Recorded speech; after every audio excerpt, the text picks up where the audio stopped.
so stressed. I feel like Shay. I mean, What? It's time for us to get started. If you would turn your songbooks to page 433. 433. I bring you greetings from the Avondale Church of Christ in Chattanooga, Tennessee. 433. Jesus is coming soon. It's my favorite song.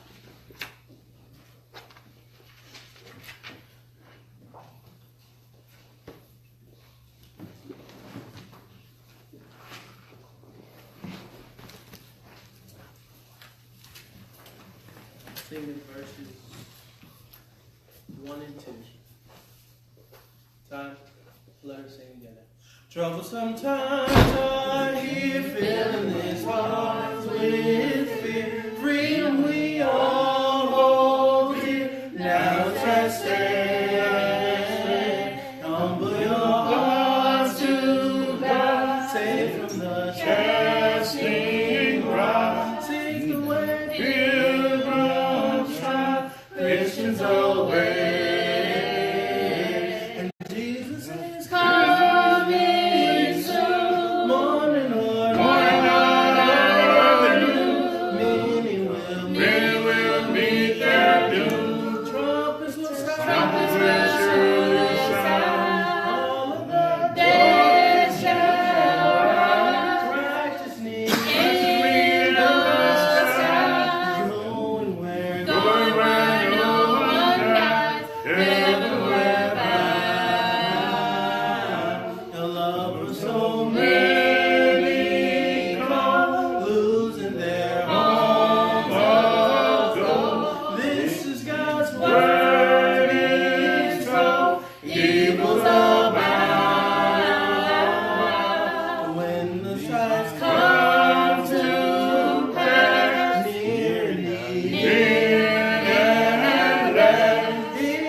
The song before our speaker will be 406. 406.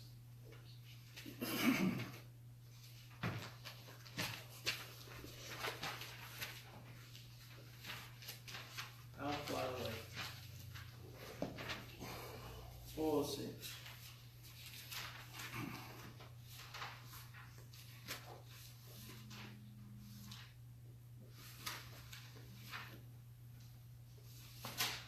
There we go. 406. Time, let us sing together. Some glad morning when the cyphers roll, fly away, fly away, to a home on God's celestial shore. Fly away. Well, you know that I'll fly away, oh glory, I'll fly away in the morning when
more weary days and then I'll fly away to a land where joy shall never end. Oh, I will fly away. Well, you know that I fly away, oh glory. I fly away in the morning when I die. Hallelujah, by and by. Fly away.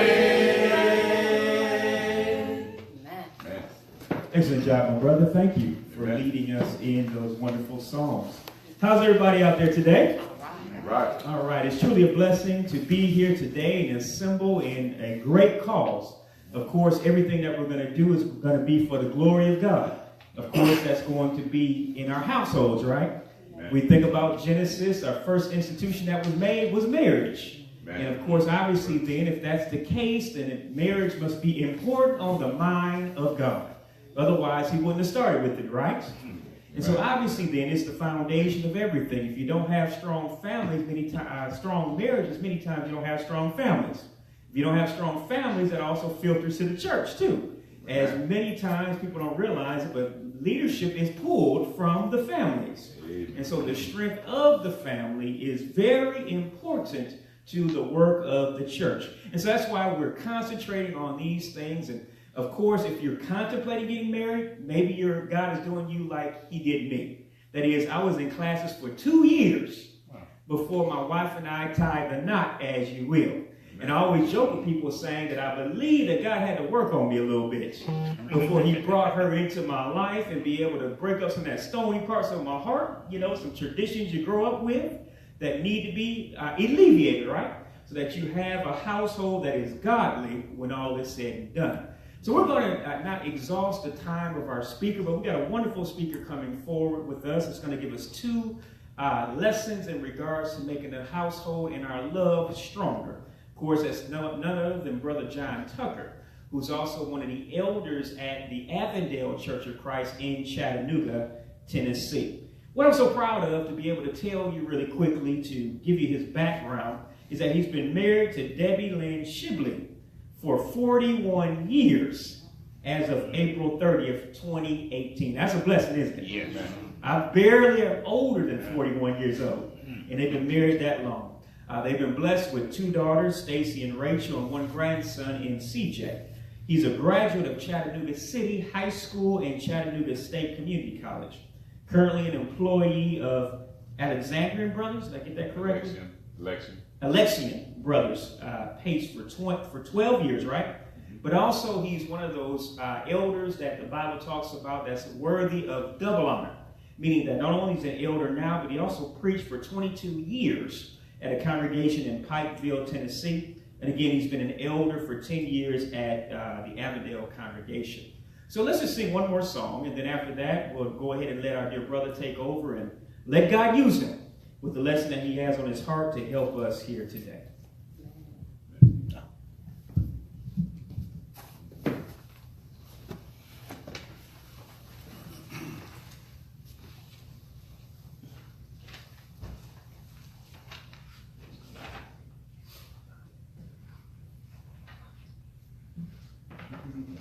If you would turn your white songbooks to page 53. Mansion, robe, and a crown.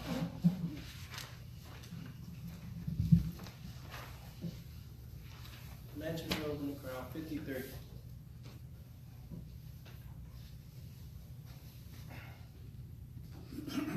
Time. Let us sing together. I'm gonna trade my earthly home for that one bright and fair.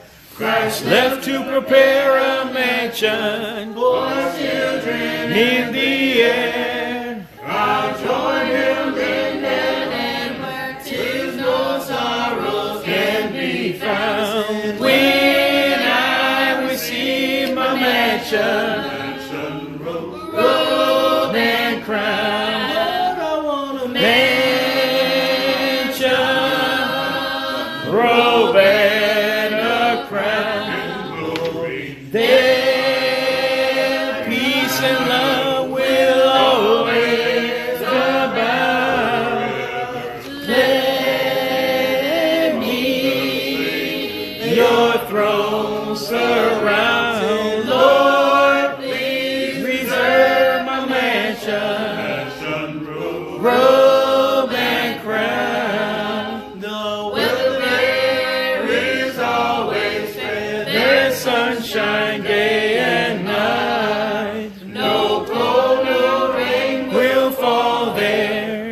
the sunshine ever bright. I'll need no heavy garments. I'll just wrap my robe around.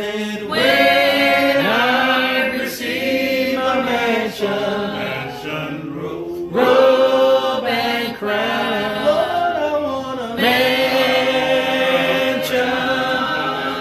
robe and a crown. Glory. There, peace and love will always abound. Let me your throne surround. Lord, please reserve a mansion, robe and crown. My head is bowed and bloody now from the work that I've tried to do. But one day I'll be rewarded with a crown so bright and new. I'll wear a smile so bright, for there'll be no cause for a frown. When I receive my mansion, robe and crown. Lord, I want a mansion, robe and a crown. There, peace and love will always abound. Let me your throne surround. Lord, please reserve my mansion, robe and crown.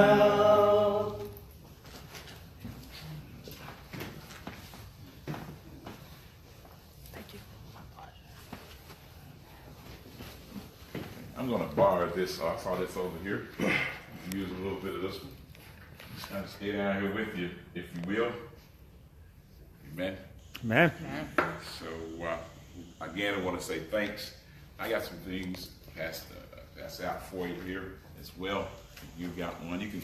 I made it where hopefully it's enough for each individual. So, just in case, amen. You can make your own notes and everything there. You know, I get those for you. Yeah, one for everybody, please. I got some more. If you run it all, I still got some more too, just in case. All right.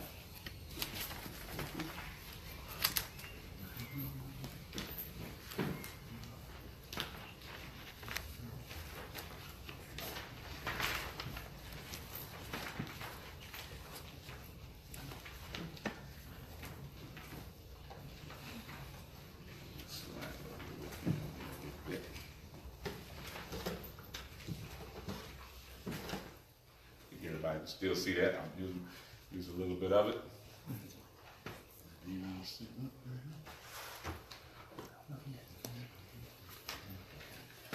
All right. Thank you for that. Appreciate it very much.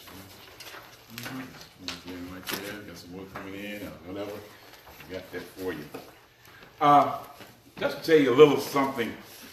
I want to kind of go around too and get to know each of you. But just to let you know, this is, some of you may be familiar with this particular book. It's called The 5 Love Languages. And it's by the author is Gary Chapman. My wife and I run across this incidentally. When my daughters were in school, high school I believe at the time, or one part of it at Arts and Sciences, we had to do so many volunteer hours. And in doing so, as they got older, it got harder to do it. You know, when they're young, they don't mind you hanging around, but as they get a little older, you know, don't come over here, you know. And so, but anyway, so we had this class, they had classes they would give, and they'd give you credit for that. So this was one of the classes. I was intrigued by the title, so I decided to check it out. We decided rather to check it out, and I'm glad that we did. We've been using it and talking about it and trying our best to practice from time to time. She's probably doing a better job of it than I do, but that's okay. Amen. She's been with me for, like you said, almost 41. It's closer to 41 than anything else. Yes, so we're just glad to be husband and wife. And I know I was at one spot, excuse me, I was at this one spot, and I was talking with some person I kept saying, well, my wife would put up with me for this many years. And my sister said, you need to stop saying that. So I don't say that anymore. Amen. I'm just glad she's here, though. I'm thankful for it. She's done a fantastic job and helped me raise the children and to just, the family and everything else. I mean, really enjoyed my years with her. We've had ups and downs. I ain't gonna tell you. Now we don't never have no problems. We do, and then we'll fuss at each other back and forth from time to time as well. But we've been doing it all. God has blessed us, like you said, for like you said, almost 41 years now. So, and I'll say this too, because a lot of people, and we would talk about this in our class. We were studying Ruth, and we talk about the relationship that Ruth and Naomi had, Naomi being the mother-in-law. And a lot of people was, most times they get a bad rep, but my in-laws were great. Amen. They were great. I'm gonna tell you that. Her parents treated me just as close to being a son as I guess one could do. So I appreciate that. They had my back. Amen. And so I'm glad of that. So and all this falls, when you think about it, all of it falls into the thing about relationships and about love, because that's the God that we serve. The Bible reminds us that God himself is love. He is love. So, and we see that. We see it many, many times. We see it most of all, of course, in him sending his son and his son coming and dying for us on a cruel cross. That's something else too. That shows you just the kind of love. That's that main love. We'll talk about that a little bit probably in the second session, but just kind of introducing you to the book itself and to Debbie and I as well. Like you said, God himself designed us with a need to love and feel love. That's what he designed that. He put it that way. I'm kind of reminded of a little joke that I heard not too long ago. This couple were having a lot of trouble, and so the wife finally said, "Look, we need to get some counseling." And so the husband finally agreed, and they went to the counselor. And so, as soon as they got in there and sat down, the wife started. She was all into it. He didn't do this. He don't do that. And they went on for about 30 minutes. She didn't even take a breath. All right? She was wearing him out. Finally, the counselor, he was sitting across the room. He stands up, walks over to the wife, grabs her by the shoulder, picks her up, and gives her a long, passionate kiss. What? All right, that's the counselor. And then he looks at the husband and said, "She's going to need those on a regular basis." The husband looked at the wife, looked at the counselor. He goes, "Well, when you want me to bring her back?"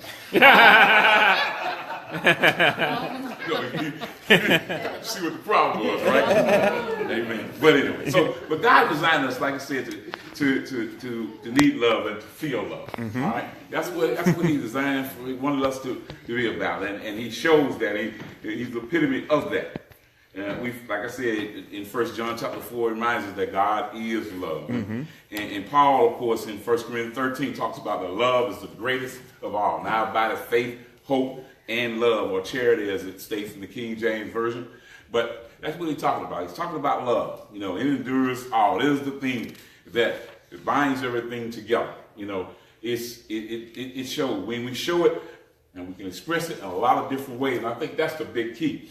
You see, when you go out on dates, all right, like you was talking earlier, I like that. That was pretty neat. The guy had to work on him a little bit. Hey, but God has to work on a lot of us. Amen. Male and female. God has to work on us because He knows our hearts better than we know. And so because of that, He works on us and shows us about some things. I tell you what I'm going to do. I'm going to pick on you a little bit so to get this thing working. I'll start over here on my left, and since they're at front, they're gonna get the first pick at it. Amen. Guinea pigs. I want y'all to tell me how you met. The man first, or I'm gonna start with you. Okay. That's a long story. Well, take your time. You got time. Well, we met because we weren't looking for each other. Okay, that's interesting. And we actually met through a mutual friend and Brother James Thompson. Okay. And so him and his daughter and my wife were real good friends in Illinois. and they came to visit Michigan.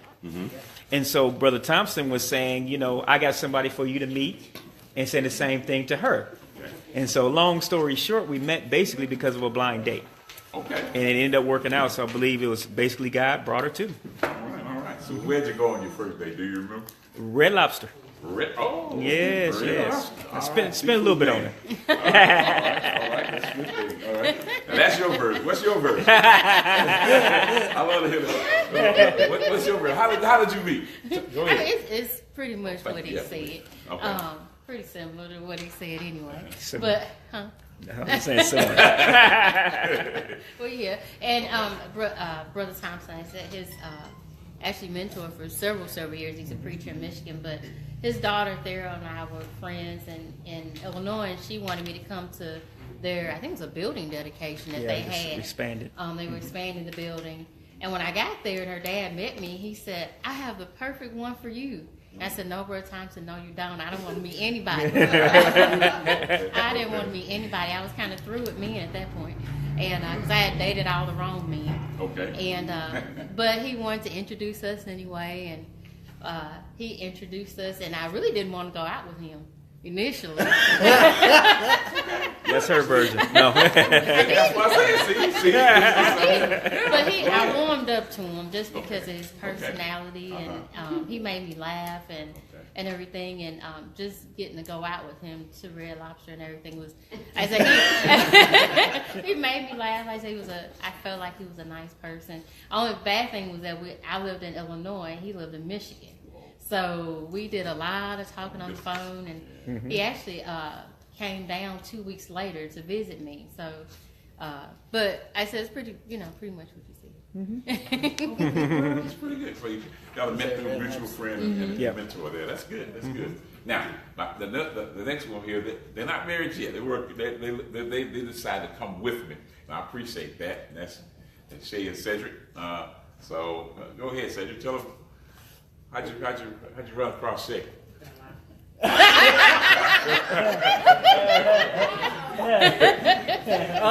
We met through a mutual friend. Okay.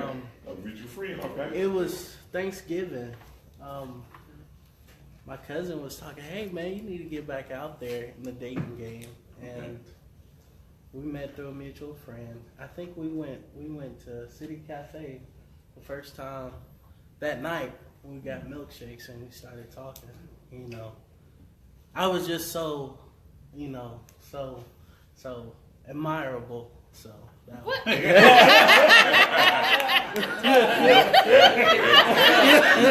got the fraud, you better use it. Go ahead. We went out. Remember, she got her version. We went out for milkshakes and we sat down and we talked. And I told her, I was like, I'm not looking for. I think I told you, I'm not looking for a friend. I'm looking for something long term. And luckily, she said, "Hey, you want to do this again?" So. I didn't say that.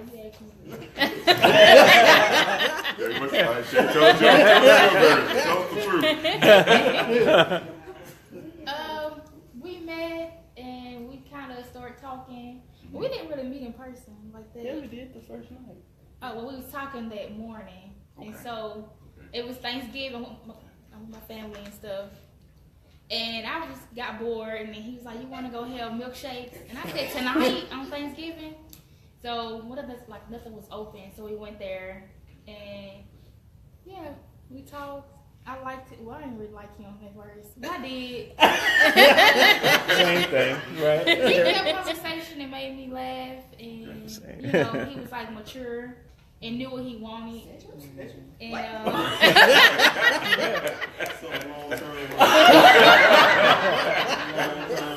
then he asked me out again. He asked me. I'm gonna skip my wife now. I was gonna say you're on the good.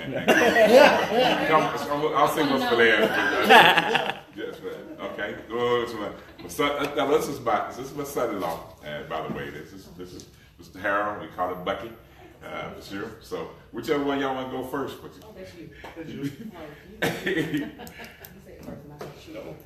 you want me to tell the story? Go ahead, make it. Go ahead, tell me.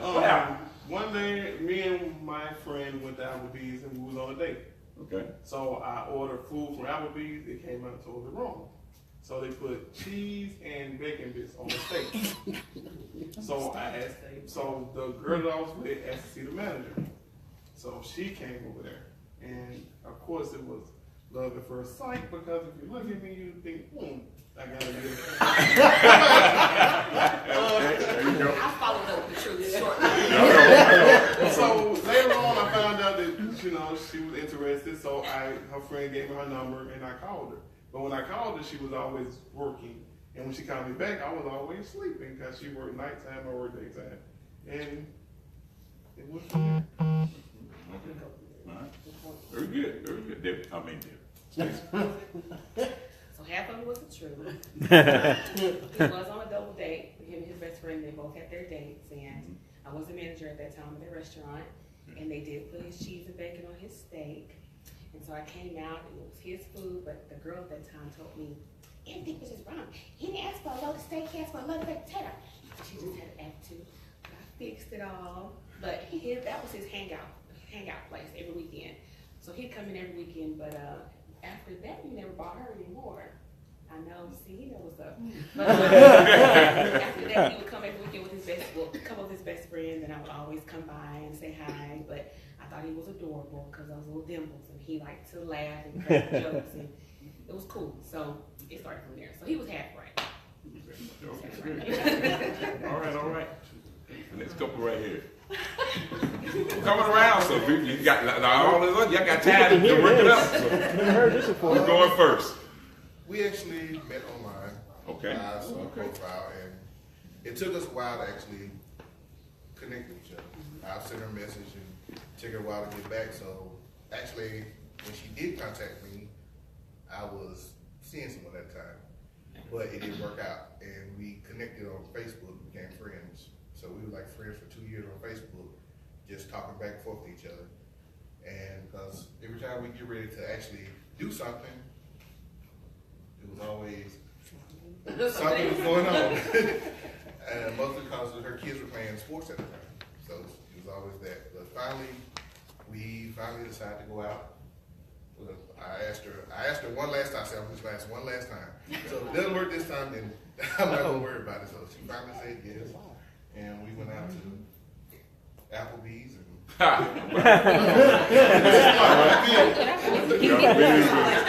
The red lobster so far. All right. we've been dating ever since. A little over a year. We actually, like you said, we talked online for 2 years before we actually went out on our first date. We lived 20 minutes from each other. But and he's right. I have 3 children, and I say children, they're grown now. But sports kept me busy, and we finally went out, and he was so shy. And I really didn't know if I was going to go out with him again because I'm a bubbly, loudmouth, really. And so he was so shy. But at the same time, we had talked for so long and had become such good friends. Anything that was going on in my life, I couldn't wait to tell him. So we actually almost 2 months after our first date before we went on our second, and we've been inseparable since.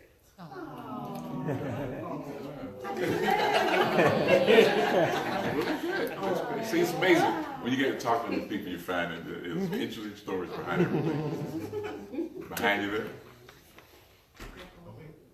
Tell it right. Yes, You got to know him. Tell it right. That's okay. It's simple. We're gonna cut it down. Okay, I got a job at Tyson, supervisor. So I'd already had the job, so I had to go and fill out my W-2 forms and all this kind of stuff. Okay. And so I was sitting in the conference room, filling everything out. Me and some other guy that got the job, and I saw her walking down the hall. She went past the door, and I was like, "Who was that?"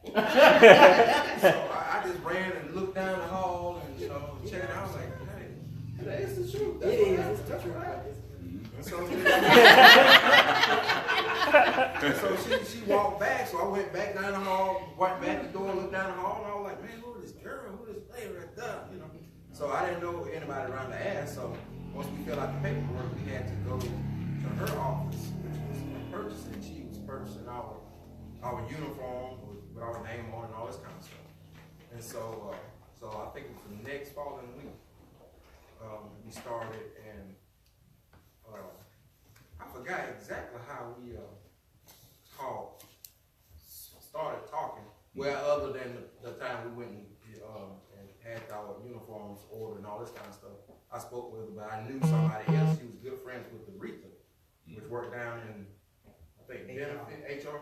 And I found that, you know, that's where I was getting all the information and stuff like that from. So, and so next thing I know, Aretha went back and told her, you know, and I didn't know she was going to do it. So I was at my dad's at the office and just, you know, doing whatever. And she was standing right there with her friend. And so that's how everything came about. So we went out to the warehouse. And warehouse not, you know, there once, but that's where we ate our first meal. And the next week we had Captain D's, and that's when I got my first kiss. I remember that. Yes, our 13th anniversary on Tuesday, the 17th. So, all right. 13 years. Congrats. Congratulations. All right. Okay. That was true, right? That was pretty much the truth. Go. But he didn't tell you about the part when I told him I was like, one of the ladies, she wasn't interested. And he pursued, I promise you, he pursued. Because I wasn't interested in. Yeah, I told she might as well give up. He was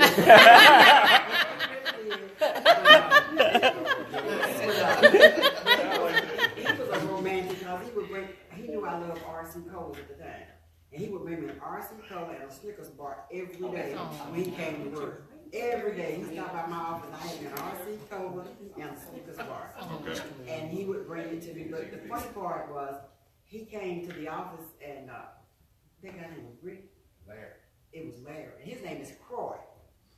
And you know this don't mean and he was a white guy, and he was back. I said, well, why you have a white guy's name and he's got a black guy's name?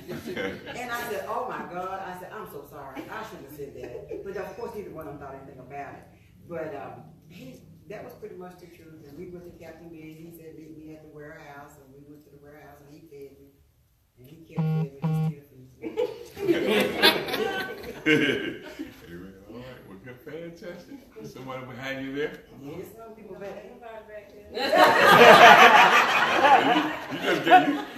You told on yourself. Go ahead. Who's going first? I have no fault. I gotta go first because for her to straighten it out. Okay, all right, that worked. I remember trying to. I was driving through Jacksonville State University, playing music loud and just looking for chicks. Okay. I got you. And when I was a young man, none of you did this, okay? So, of course not. It's so bright in here. I'm the only one. And I'll try my best to get her attention as best I could. And she was kind of on the arrogant side. Me and her had a head-on collision right there first day. You think you're cute, don't you? So I mean, we were just head-butting. And we finally had a date set up, but I had to go back to the military earlier than I had planned to, and I didn't make that date. Oh, she punished me for it, trust me. But I told a friend of mine to tell her I had to go back early, and when I came back for the date part of it, she made her daughter go on a date with me. She wouldn't go. She sent her daughter with me. Don't ask me to explain this. She trusted me enough to send her daughter with me, but she wouldn't come and go with me. Wow. So that's how we met each other. Okay.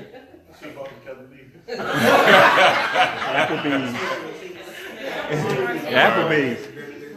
She ate places and things, but I just don't know the first place we went out to for dinner because I was like in Virginia and she was, all the way in Alabama. And so this long distance thing, her phone bill, I remember one thing, her phone bill, she never paid. That was my responsibility. You know, she said, hey, you talk all you want to, but I'm sending you the bill, so I got to pay the bill. That's all right. That's all right. Okay. Okay. I guess his story is pretty accurate. We did meet through a friend of his because he was dating my roommate. So that's how he was actually riding in the car with his friend when they came to the campus. And yeah, we tomahawk each other. We still tomahawk each other. So that's just part of the personality that he has. So,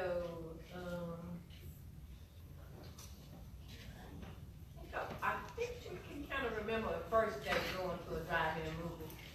And we spent time tomahawking each other. So maybe that was the magnet that kind of pulled us together because we were always tomahawking each other. Well, one part I did leave out. Okay. When I came back to go on that date with her, when I first went on the date with her, she had her crew waiting. I forgot about this. She had a crew, about 5 girls that got piled up in the car on the first date. Okay. 5 of them piled up in it. She wouldn't go on that date with me by myself. 5 of her posse, as they call it. And then when I went to the dorm and I asked for her, she told them, tell them, you know, the intercom system, you can hear what she's saying and she can hear what you're saying. So I asked for her and they called up, Cora, you know, you got a visitor down here. Who is it? And they told her, well, tell them I'm not here. She know I heard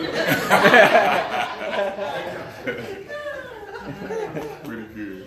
Pretty good. All right. Well, very good. All right. I'm going to start back up in the front because I know they just coming in. So, right here. Well, we met at Keystone. I guess some of you familiar with it. It used to be over in the industrial park at the time. Okay. And I started working through a temp agency and doing that. And she was an equipment operator. But like him, I wasn't looking for no relationship during the time. I went up in there, thought it was gonna be a bunch of guys. There was some guys, but there was more females in there. And I said, man, I'm in the right place. It just, I gotta find, but after that, a bad relationship, and like you say, be careful, mindful of what you pray for. Because God may give it to you, and when it comes, you're not ready to receive it. And you don't know how to act. And that's the way I was. I asked God, I want somebody that really cares for me. Okay. I want a downhearted woman that has that, gonna be there, don't care how deep my pockets is, or what kind of clothes I'm wearing. And he sent me Martha. But I told Mesa and told her, yeah, I live by myself. I live with my mother, and I can cook, and I'm doing it well. I don't need no woman. She told me, you need somebody to take you. I said, no, I can take you. I can cook, I can wash, all that stuff. I don't need no woman, because ain't no woman gonna ever tell me, get your little glad rags and go. That stuff. And I told her, if I get married, if I'm married longer than 7 years, that's too long. Ain't no woman So can how do long it. have been married? But now it's been 26 years. All right. I made him eat those words. The thing, I guess, the good quality, I like her smile, and it was German, and she make homemade biscuits, homemade chili, homemade soup. That'll do it. And then, but she can't cook no meat. And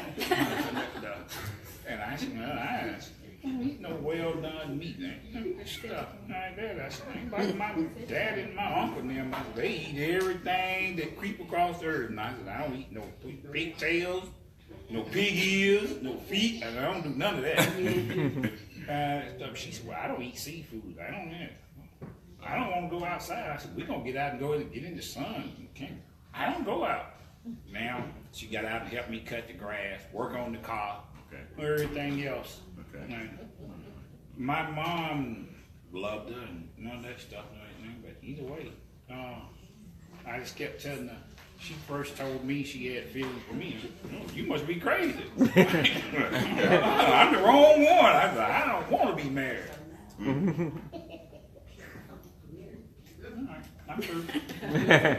That's not the way it was. But I had to ask him to marry me. Instead of him asking me. Okay. Which he did not want me to tell you that, I am sure. But he gladly did, and we've been happy for 26 years. All right.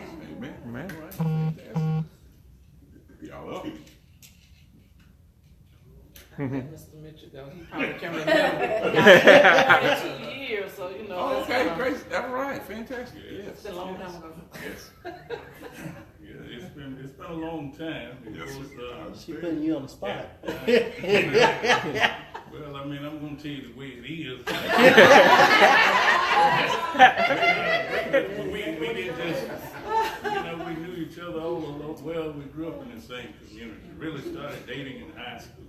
Mm-hmm. And then, of course, that led to a proposal after high school in 1974.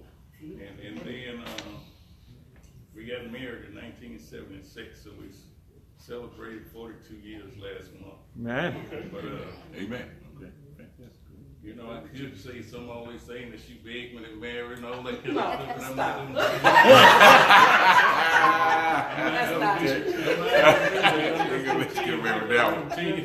Tell you the way it was, that didn't happen. So anyway, and well, I guess everything else is just history.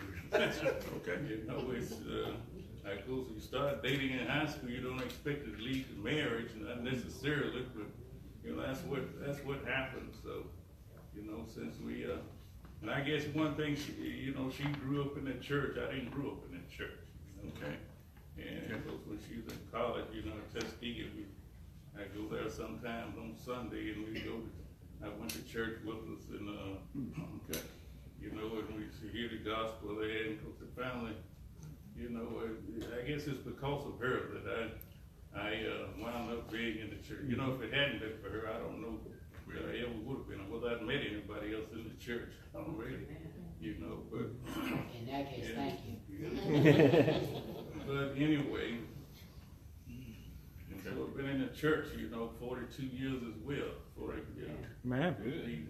So, 43, almost 43 years. I got baptized before we got married. Oh, okay. All right. And, yes. Great story. A lot of, a lot of things happened between then and now, but, we're still here. Amen.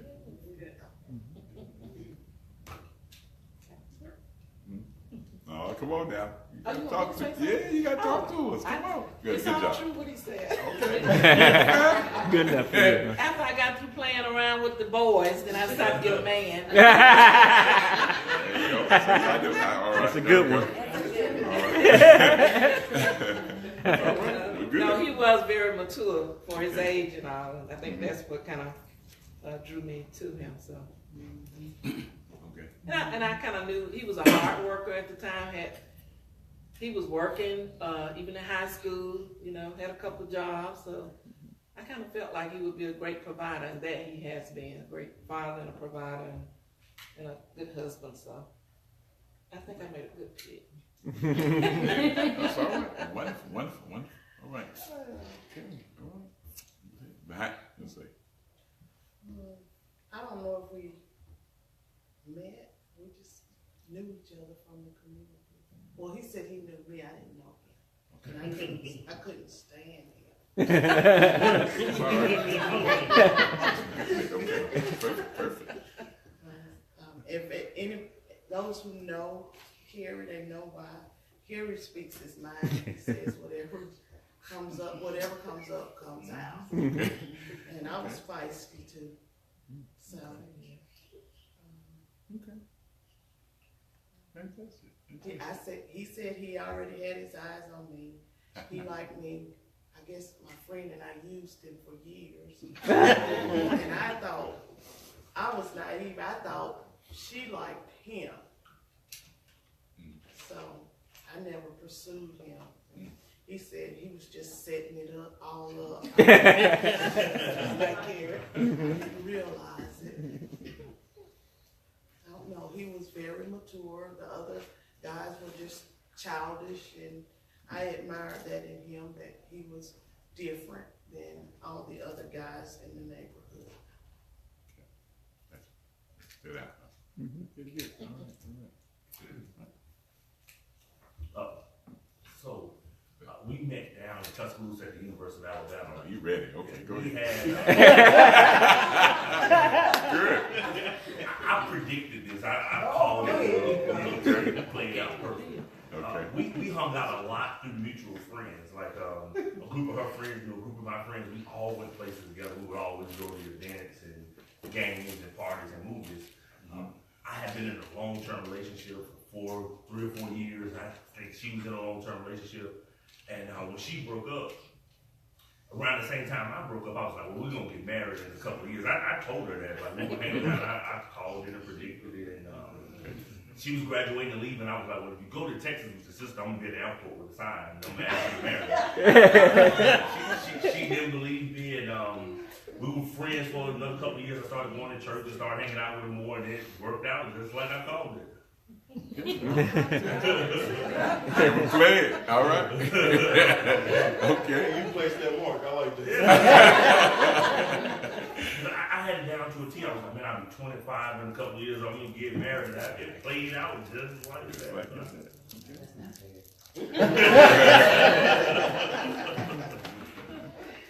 That's mostly correct. Because when I broke up, to me, I was done. I was like, I'm not getting married, and he, I guess, proved me wrong. So I guess it all worked out for the best. 9 years, well, almost 9 years later, 2 kids were still here. Hey, that's great. That's great. All right, fantastic. Basically, we met online. Oh, okay. I was going through that hard breakup, and he was just kind of an out and out. Is how I put it. He was living in Lincoln. I was here, and we met in Oxford. We met at the mall, and when I first met him in person, I was like, "Oh, he's cute. I can see you talking to him. He's like, a nice person." And we had like the most amazing conversation about life and children and marriage and all the stuff that we actually are now. Good. And I was like, "Oh wow, that was pretty nice." Well, time passes, and I ended up not talking to him anymore, and then he ended up calling me. We got back close again, and then we started dating, and I told him, I can see me actually being with you for the long run. And he kind of was like, "Oh, whatever, you're just saying that." I was like, "No, seriously." So then we had him, and I blamed it on his grandmother's food. I'm sticking to that story, and that's how we got him. And I said, "Okay." I said, "Now we have another child. We're getting married." And he was like, "Okay, well, we're not gonna have any more kids." And I was like, "All right, we'll see." And then I got pregnant with her, and I was like, "All right, you might want to go buy a ring now. It's that time." So he was like, "Okay, I'll give you the mic." So then we got engaged, and it happened to be right after my aunt passed away, and he just really showed me what type of person he was in good times as well as bad times, and it made me grow that much fonder of him to really make me realize, okay, yeah, I really do see myself with this crazy person. But then he got baptized, and yeah, I cried, and it was great, and I was like, "Yo, we're definitely getting married," and sure enough, we did. And then she came along, and we got 2 years later. I hadn't killed her yet. Okay, fantastic. For the most part, yeah, that's pretty accurate. That's the nice version of it. But when we had met, I was kind of finishing up a little crazy relationship. But before that, I really wasn't one of those ones to be in a lot of relationships. Even when I was younger, I did the whole dating for marriage thing. So I always tried to be careful with people that I ended up with. And we actually had this conversation like a month ago. I was like, we were not meant to be married. Like it was meant, but it wasn't meant, because I had a dead set moral that I would never talk to another person younger than me. Like I just wasn't gonna do it. I was gonna find somebody either exactly my age or older, and that's exactly what I had just got done with. And I didn't have any friends really in Alabama. I wasn't talking to anybody. I was having crazy stuff going on with work, and like I said, she showed up. We had so much in common, and she was very level-headed, and she was nothing of my generation, which was amazing. Because if anybody's my age, I'm sorry, but they're all dumb. So 30.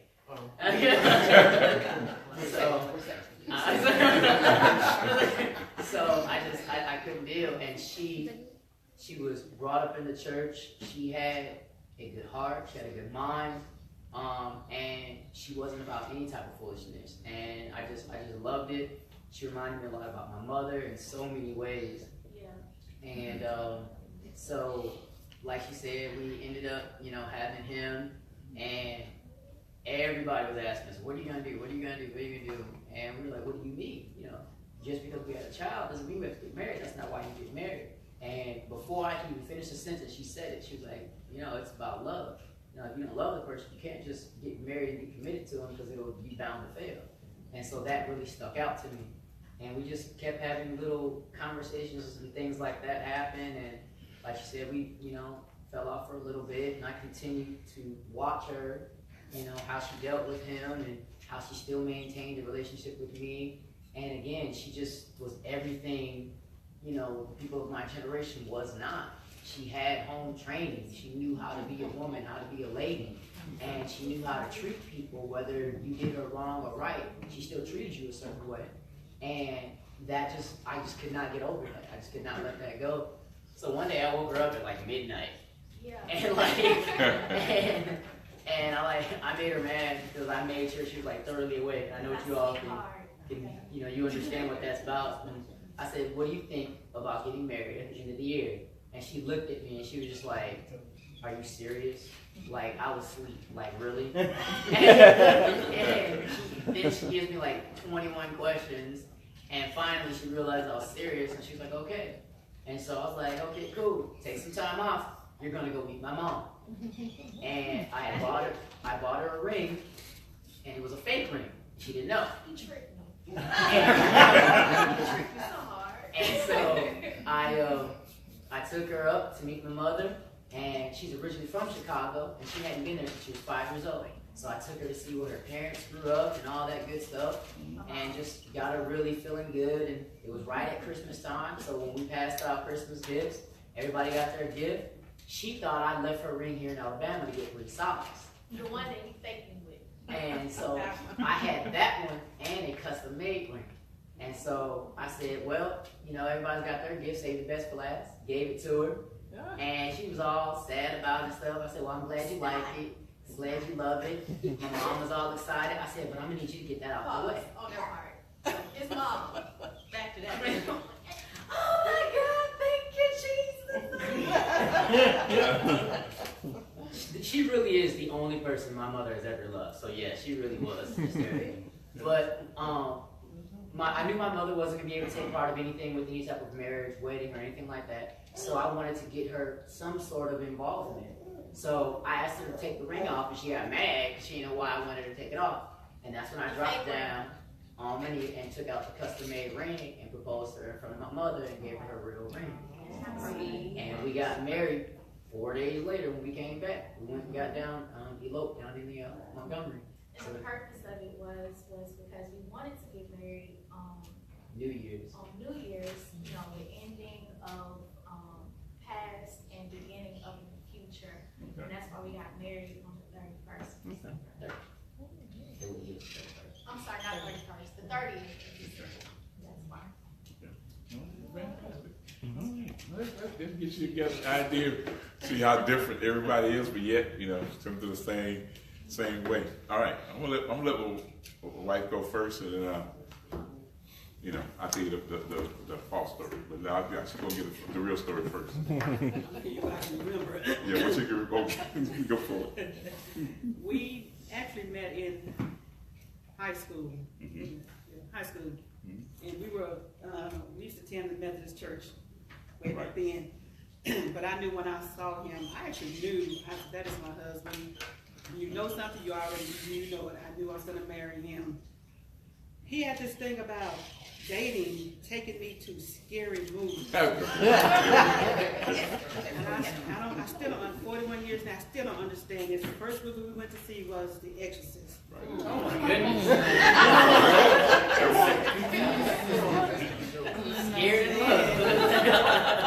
And today, I cannot look at that movie. I will not look at it if it ever comes on. It's something about that movie just creeped me out. Our second date, we went to see Texas Chainsaw Massacre. Yeah. Texas Chainsaw Massacre. I went out. I told him I'll be back. I went out in the foyer, whatever, and I stayed out there. I did not go back in and look at that movie. There's something about him, and I remember thinking, what is wrong with this dude? He's taking us or whatever. But I can't take the end of that movie because I did not stay to see the end. I didn't stay inside to see the rest of that movie. I just refused to do it. But I knew, just something about him, but I knew he was going to be my husband. I wasn't dating a lot of people. I just wasn't dating a lot of folks, and I know my parents liked him. If your parents like you, you're pretty much in there. It works out. You win, and they did. So I appreciate it. I knew he was a good man, a good guy. I knew he would take care of me, and he has done that. So it's just something about him when I first met him. I just knew that was going to be my husband. It was that scary movie that got you. He's the one that's going to fix it.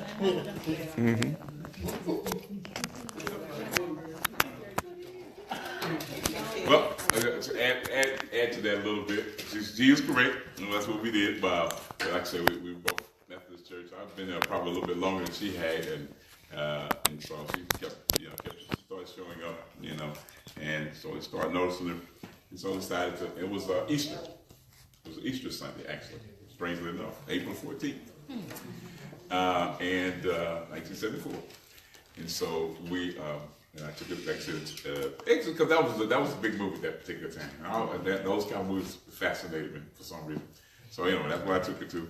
And she did like this the whole movie just about. I was trying to put her head down. I said, see this part? Wait, didn't see the head turn on. And she wouldn't look at it.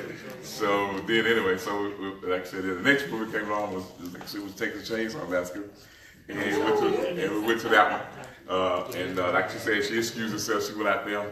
So, I thought she was coming back. So 5 minutes went by, 15 minutes went by. I'm going like, oh, she left. Yeah, that's right.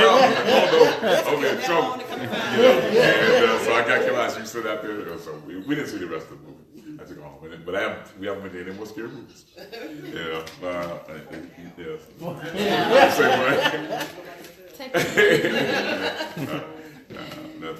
So. I'll go with you, Brother Tucker. Say what? I'll go with you. I don't even fool with myself.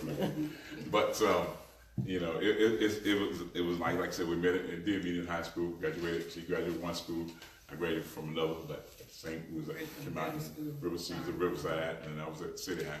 So, which was actually originally City High to begin with, but that's okay.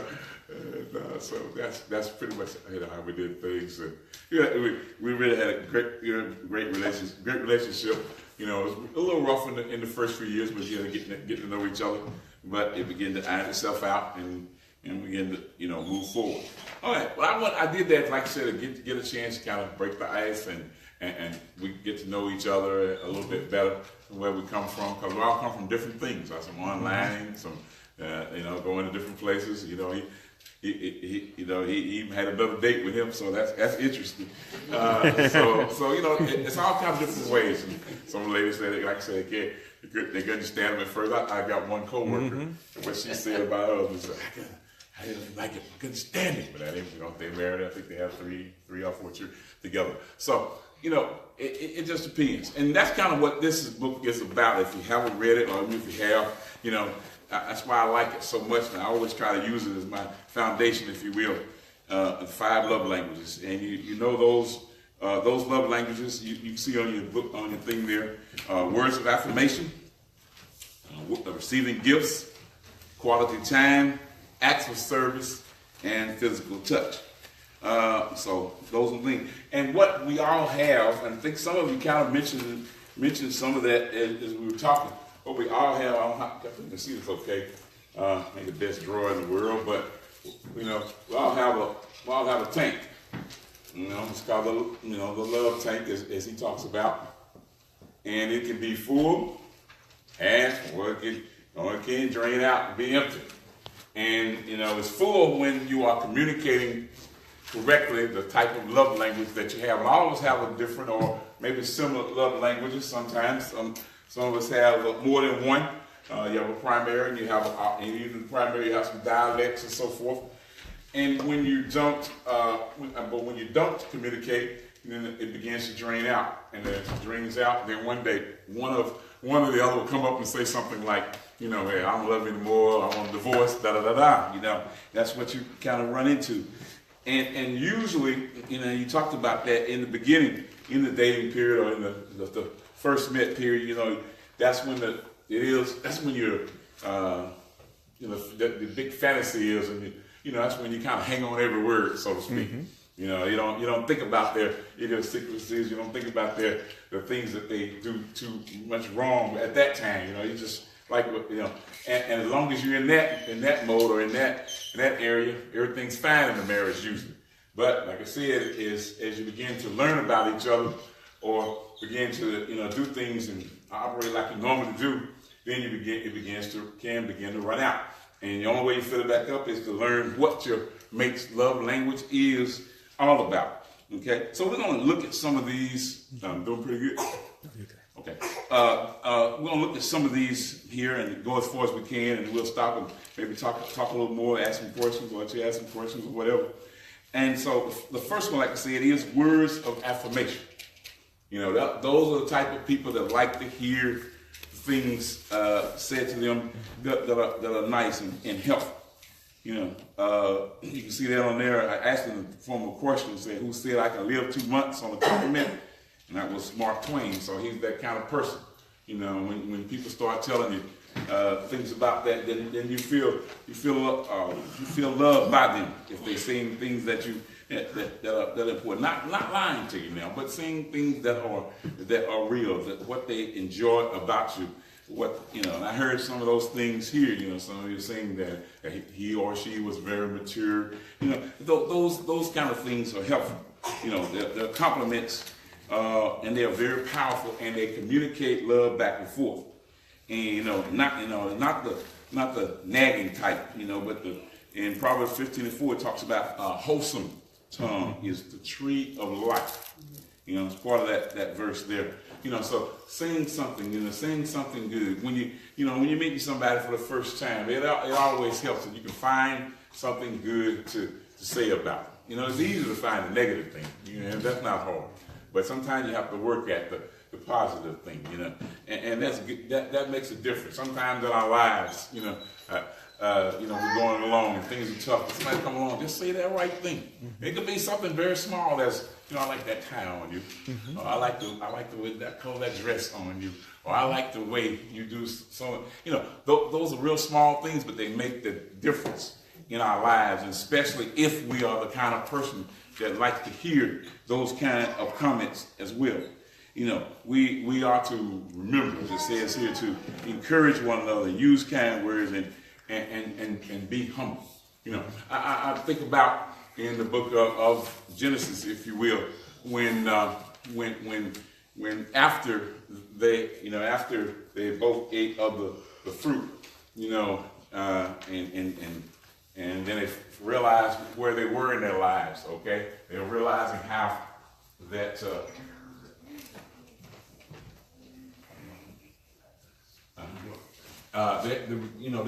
They realized what they were, and because God spoke to Adam, he called him. They usually was going out and taking that walk, and he couldn't find him. He said, "Well, where are you?" He said, "Well,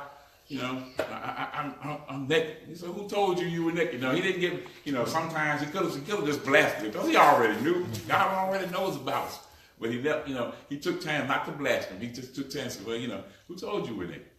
And he began to, talk to him about those things. And of course, he did what most guys do. Of course, he blamed the wife. You know, he blamed his wife for it. It's a little thing about that. It goes something like, I sold my car, I sold my house, and I sold my furniture. You know, and he said, but I took it like I sold most things in my life, in my life, but I took it like a man. I blamed it on my wife. So that's what Adam did. But we need to encourage one another and help one another along in those tough areas of our lives. To remember to try to use kind words. You know, it's something that takes more effort than you realize, to be kind to one another, say the right things. You know, and to work on some of the things, because as you go along, you know, it's easier to take each other for granted. Okay? And this is what love languages kind of teach us, to help us not to take one another for granted, if you will. You know, so where's, affirmation? You know, there's a story in here talks about that. A couple he used came to him. The wife was trying her best to get the husband to paint the bedroom and some other rooms or whatever. You know, and she kept telling him about it. And the more she told him, he wouldn't do it. You know, she was telling Dr. Chapman about it. So I've been telling him for ages, to paint. He needs to paint every time something come along, and he'd go out and do something else. So he asked her, well, does he know that you want him, to paint the room? He said, yeah. Like I said, I've been telling him about that. He said, well, I want you to try something. Don't mention that room anymore. What you want you to do is start telling him that you appreciate him taking out the garbage, whatever he does. You appreciate him washing the car. You appreciate him washing whatever he does, or say something nice about it. You say do that for about 30 days. So she decided to do that. She followed the Dr. Chapman's advice, and so she came back to see him. And he said, "Well, how'd it go? Did he paint the room?" Yes, said, "Man, yeah, I tell you." He painted the room I wanted to paint, a couple other rooms, and she was all this. He said, and he said, "I don't understand it." He said, "Well, what happened was, you took your attention off of what you really wanted to do, and put it on something else, and you began to compliment him for what he did." So, and sometimes it be small things. I think I heard a couple of those in the thing. Just the small things. Making sure the bills are paid on time, making sure the grass is cut, or cutting the grass, so. Making sure you can, just a lot of different little things you can do, and when they do them, you say about that. You remind them that you appreciate that, that you're thankful for that. That it don't have to be nothing great. Sometimes we look for the big things, but it's a lot of times it's the small things. So saying those things one to another makes the difference. Sharing.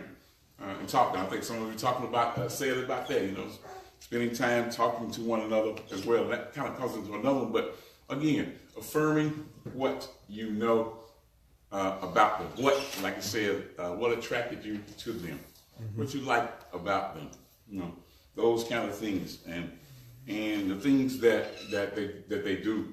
Maybe not just for you, but that's what they do. And it can be either one. And if they are that kind of person, you're going to see a big difference in your relationship. You're going to, and one of the things about love languages is that, maybe if you've already been practicing, you can always, pick it up a notch. If you haven't do it, you can start doing it, and it make a difference. Not only in husband and wife, but it also works in other relationships, because our children, you're going to find they have love languages too.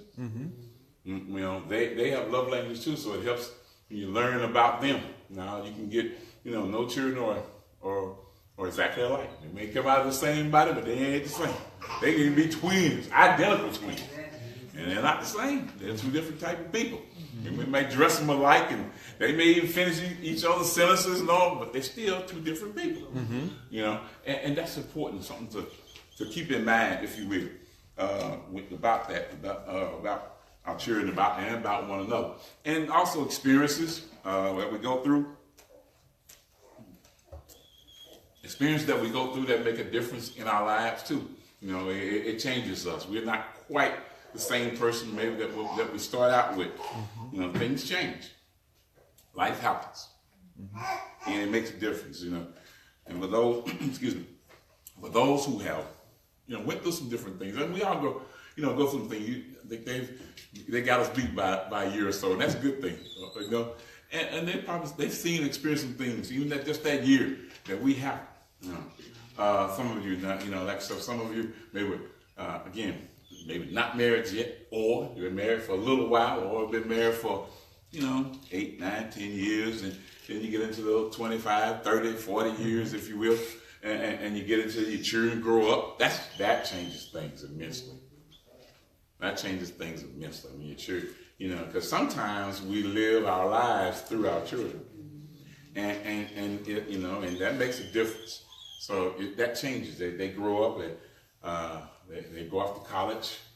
Maybe never, you know, come back. You know, when I say never, from the standpoint of being there in the house with you anymore. They finally get their own apartment, their own place, start their own lives, if you will. Maybe even get married themselves. You know. And so you got what's called the empty nest syndrome. How you deal with that? They kind of start all over sometime again. You know, so all those things make it different in your life. Or, you know, God forbid that you may have, you know, lost a child. You know, that's a tough one. What that's like, I haven't done that. You know, somebody had. Maybe you haven't, but maybe you know somebody had. That's a tough thing. That's a tough thing to go through. Even you know, also a parent or parents. It's a tough thing to go to as well. Makes a difference in your lives and how you deal with things. But words of affirmation, they take the time to remind each other that you're appreciative of what they do, or you just like some of the things that they do. I think somebody was saying that, you know, he made me laugh. She made me laugh. You know? Laughter is a big difference. You know, to make each other laugh, to think of things in a comical way. You know, not to be so serious. You know, and nothing wrong with being serious. I'm not saying, but sometimes you got to take it down a couple of notches and look at things a little bit differently. You know, because it helps you to make it through things, and you know, and that makes all the difference in the world. Then there's also not only words of affirmation. Okay, there's the quality time. That's a big one. You know, focused attention, not just being in the same room. That's a tough one. You know, because you know, as you grow up, you learn things. You know, my wife and I we don't look at the same shows much. Very few shows we she's shaking her head. You know, she looks at a lot of stuff. I got some strange stuff. She says, "Well, you look at strange stuff too." We do. She likes the medical shows and stuff like that. And we were talking about coming up the Hallmark movies and all those kind of things. And yeah, I like some of them, but I can't. After a while, say what? Yeah. Oh yeah. Well, that's what I like them, so I can't miss those. You know. Yeah, she got me to looking at westerns again, so I can't say that. And because they when you looking at them now, you know, it's a big difference than when I used to when I was a kid. I had no idea that they were saying what they say now. It's amazing. It is. It's amazing what's in those westerns. The bonanzas and the gun smoke. That's one. I don't think I even like gun smoke. That was my daddy's show growing up. So, but having quality time. Really, spending some time with one another. I remember last year when we were here. I thanked her for coming. That was our 40th anniversary. We were just hanging out, and went down to my parents' home and went out to the graveyard and just something I don't do that much, but I don't know. I had that feeling to do it, so and she went with me, and I appreciate her doing that. She didn't have to do that. She was like, "What graveyard?" Matter of fact, I was reading it here, and I didn't even see this before. It's funny how you see things. I was looking at it here again in the book, and the guy said that's a good thing you do. Make a date. Check this out. This was in here. Make a date at the graveyard. Take your blanket and have your picnic. We didn't do that. But she said, hey, I'm just saying, but it's quality time. Because what it is, but listen, you think about it now. Think about it for a minute. You're sitting out there in there, and you have to really, it makes you be thankful that you're on that side of time, not on their side of time. All right? That's a big difference. Yeah, it's humbling. This sure is. Yeah, you have to think about it. And some of that has to do maybe because of where you are in your life. You know, maybe at 20 and 30, you're not going to think about that way. But at 50 or 60 or 70, you're going to start thinking a little bit differently. You know, you just look, you on the other, again, you're going toward the end of your life. You know, you've used up about over half of it. You know, Bible says you got at least 70, and reasonable strength you might make 80. So, you know, if you're 50, you're over halfway. All right? I'm not saying it to be negative. I'm saying it's just a reality check for us. As couples, like they were saying, a blessing. The only way you can live, be together like that, 30, 40, 50, 60 years, first thing is you got to be alive. Amen. Mm-hmm. That's the first thing. You got to be alive. You got to be alive. Then the next thing, hopefully, that you have, both of you have good health. Mm-hmm. I work in like you said, Election Brothers Pace. That's an adult daycare, and anybody from 55 years and up, so I'm qualified to be in it myself. But anybody, you know, and I remember one couple came in. They had been married like 65 years. I think it was 64, 65 years, and they came in there, and she was already pretty well. She had gotten pretty far in dementia, and he was still, you know, pretty much aware. It didn't last maybe a month or so. He passed away, and she's still there. This is again. She came in when I came, so she's been there about 11 years now. Still in pretty much the same condition. Well, it's progressed more, but it's just weird. So you never know. You know, you never know. But so if they had stayed, they'd have been 75 years. They'd been married about 75 years. If he'd lasted a little bit longer, but he did not. So you know, things like that. We have other couples like that. Other couple, they renewed their vows. They were married like 60-something years. And they renewed their vows there, and he got a chance to do that. And I think about a year later, he passed away. And I think a couple of years ago, she had moved to Florida with some of her children, and she passed away. But you know, what I'm saying is that, you know, again, you got to be together, and you got to be alive together. So it helps you appreciate things like that. And sometimes some things sounds weird, but again, having focused attention, going back to that, spending time with one another. You know, you don't have to, not even in the graveyard, or even in the living room or in the den somewhere. You can stretch, you know, make you a date. You know, make you a date and have some fun. Get to know each other again. Get to know each other again. But sometimes we forget who we are. They were saying for me, that she was trying to tell us as much as I can remember. You know, but certain things, it's funny how certain things stick in your mind more than others. You know, and you know, getting to know each other. So all over again, maybe. You know, you know, one of the things, especially with us as guys, is learning to listen for and express our feelings. Okay, you know, for example, you know, one of the suggestions he gives in the book is take time, maybe even give you a journal.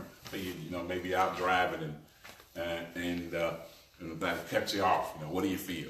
Anger, disappointment, whatever. You know, writing that down. This is what you felt like at that particular time.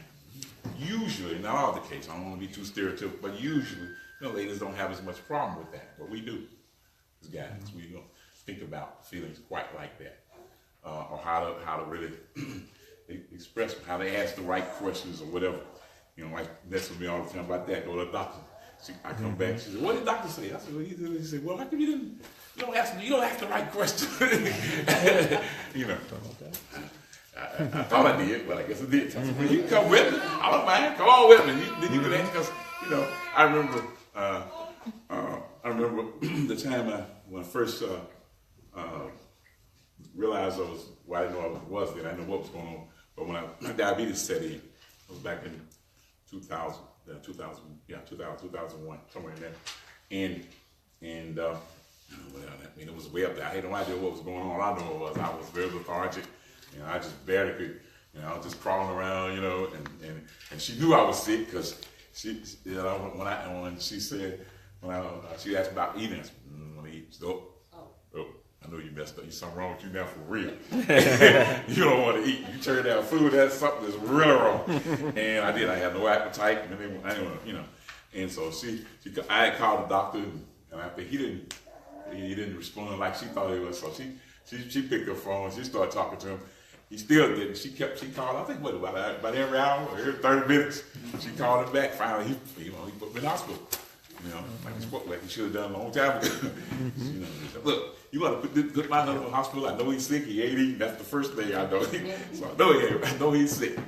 But so it's important. Important about that. We understand about our feelings. Like I said, learn to talk about them. Maybe write down your thoughts after the event. And somebody was talking. I think somebody was talking about that earlier. I remember a couple was one. She said that she liked to talk. You like to talk. There are two types, two basic types. I mean, the only type, two basic types. You're either gonna be a babbling brook or a Dead Sea. Babbling brook's one like to talk. Dead Sea, one of them don't say much. Sometimes you get two Dead Seas together. Sometimes you get two babbling brooks together. But most of the time you're gonna get one or the other.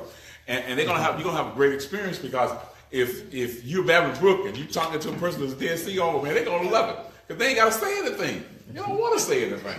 They let you talk all day long. Yes. they'll let you talk, But somewhere down the road, 4 or 5 years down the road, you're like, hey, wait a minute. I don't know nothing about this person. They ain't told you anything. You've been doing all the talking. And they ain't said a word to you. You're like, I don't know. You don't know much about their family or what they like, what they don't like, what their favorite color is, because they ain't telling you anything, right? So you have, but most of those, they work pretty good, in the same way. Like I said, that person and the Dead Sea person, he's gonna love it, because like I said, you don't have to talk, or she don't have to talk. He's gonna listen to you. Man, that's right. Just a great conversationalist, because you have to, so you have to learn that, but. I know we got, I think one couple of churches like that, I think they're both babbling brooks. So it happens. But they're still together. They're doing fine. Say what? Yeah, there you go. Okay, there you go. See, it happens. And it's all about working at it. Again, anything. I was telling somebody that the other time, so long ago, anything worth having takes work. You gotta work at it. Christianity is like that. You gotta work at it. It don't come easy. Like he was talking about him not coming up in the church, and then being led to Christ by his wife, and that helps. That's a great thing. And sometimes it don't happen. I in Pikeville, where I was, there was a couple of men married like 40-something years, and that guy knew more about the church than me, but he never got baptized. Never did. And unfortunately, one night, early one morning, he woke up screaming. I think he had an brain aneurysm, took him out. But it's amazing. It happens. But still, we can be whatever happens, we can still have that quality time with one another. And it comes a lot of different ways. You can do it, like I said, by sometimes taking walks. If you hold a hand, that puts you in the physical touch part. Taking walks, enjoying somebody who said it in like outside. Yeah, okay, outdoors, but hey, you can walk in, take a walk in the mall. Be outside, so like this time of year, it's tough out there. That pollen's rough. So but taking walks and just talking, having fun together. Just spend sometimes you may not even say anything.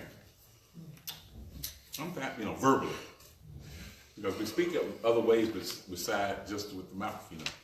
Our body language speaks a lot. So you watch people, sit and watch people. You see, how they sit, how they arms folded, not folded, heads down, whatever the case may be. Things you still communicate. Sometimes, or just sit and stare into each other's eyes. You're communicating a lot right there. And then also asking your spouse. Here's a good one. If you got a quality time person, somebody like to spend time with them. Maybe you don't like to see. And the key is that most of the time when one does, the other doesn't.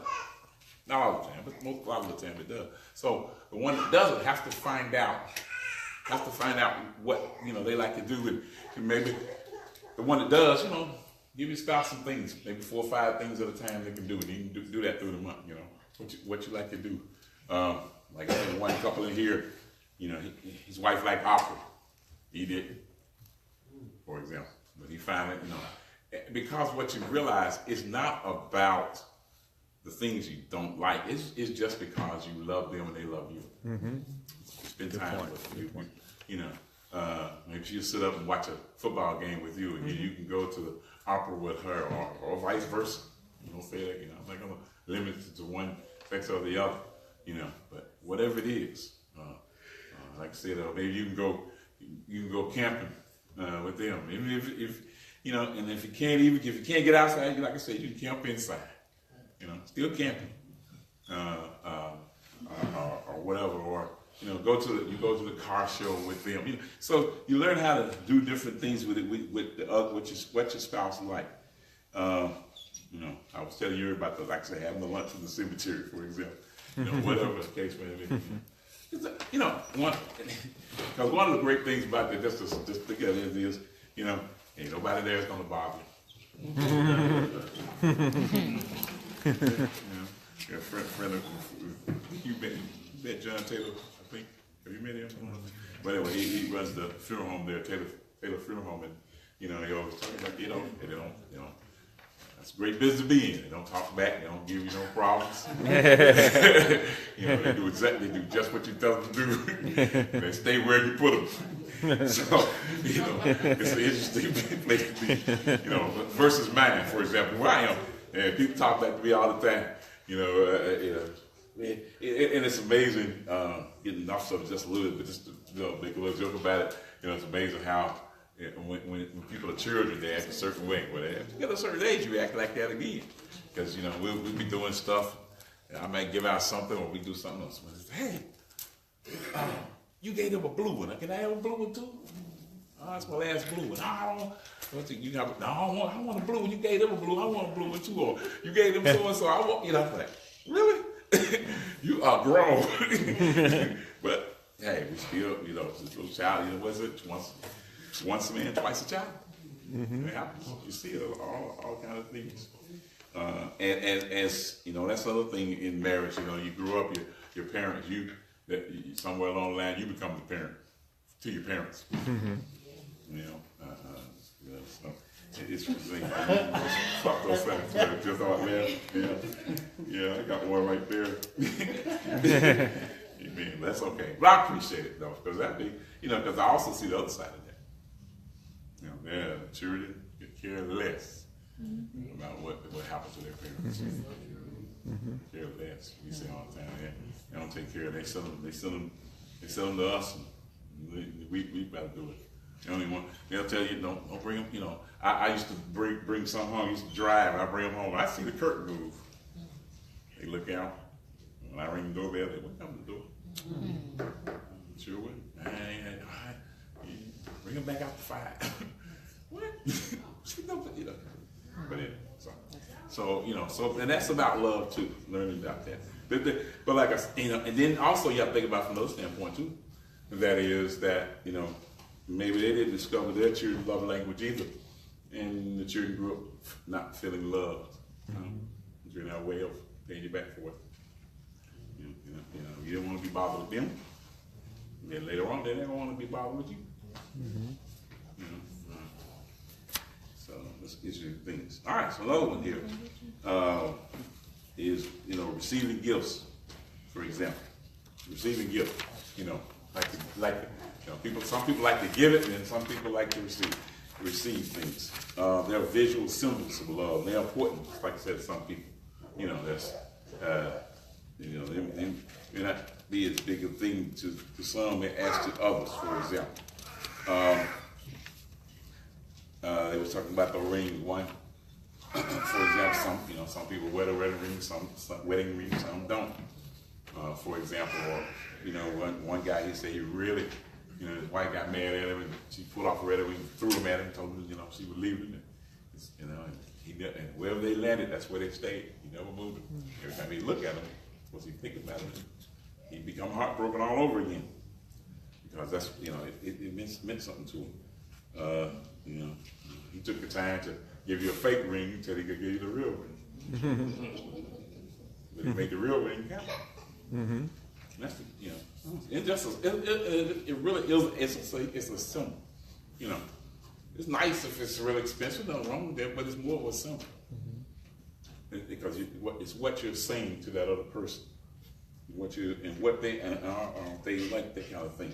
Because sometimes people think about it. All gifts don't have to be expensive. Some gifts can be made. It can be made. It can be free. Like I said, you got a spouse that loves flowers. Maybe you can stop and pull some of them out of your own yard or somebody's yard. You don't have to buy the big bouquet. They're gonna enjoy it because it came from you and because they love to receive gifts. Whatever it is. I come home, bring something, a little teddy bear or a ball. I don't know, whatever it is. And you listen to your spouse, and they'll a lot of times tell you what they like. And maybe you're out walking, take one of them walks. You walk across them. I sure would love to have those shoes or that dress or that suit or that whatever, So, listen to them. So that's something you can, man, you do that, they're going to feel love. That love tank is going to go way up every time. Whatever it is that they do, if they're words of affirmation, the quality time person, or if they like to receive gifts, whatever it is. Whatever it is, it don't have to always be expensive, because they're trying to purchase something you can't afford. Since getting something you cannot afford, and keep up with somebody else or whatever. Sometimes just because it's expensive don't mean it's always impressive. It is a lot of times what is the thought of, because they're going to remember that you heard them say about something, or you remember what they like. They like the color blue, or they like this, that, or the other. So those are important things. Those are very important things. I'm forgetting what we got. We got about 8 minutes. Okay. All right. We'll hold up there. We'll save a couple of those for the acts of service and physical touch and some other things on that second part. Any questions, comments? Questions? Yes, sir. Go ahead. I would say I'm not married, and nowhere close to married, but I can see. We've been dating. Me and Shay have been dating for 6 months, and when we started dating, I'll be honest, I lied about my age. I lied about my age because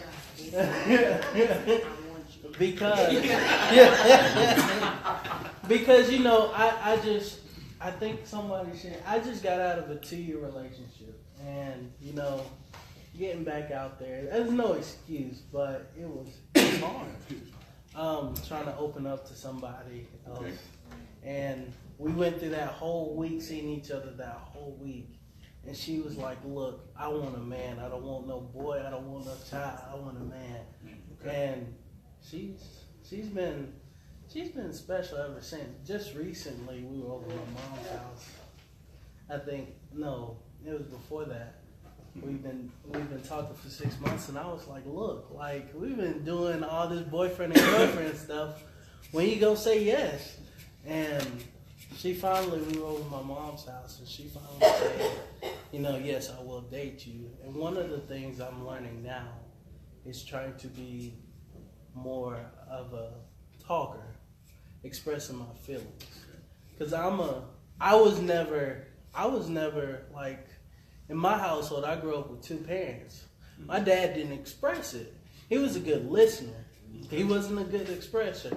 Okay. And that's one of the things that I incorporated. He was a good listener. And so that's what I'm working on. Okay. Trying to be a talker, trying to show my feelings, but not too much. But express my feelings. Start somewhere. Yeah. All right. That's a good point.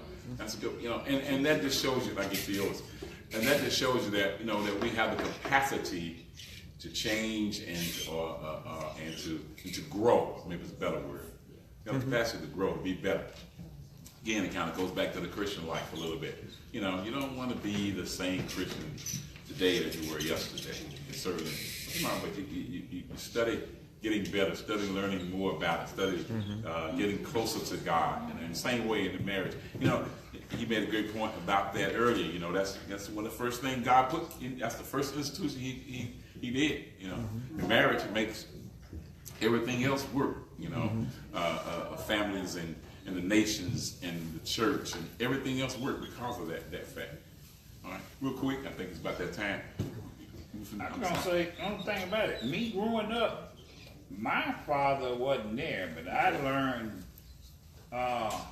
womanizing, gambling, alcoholism, brutality. Okay.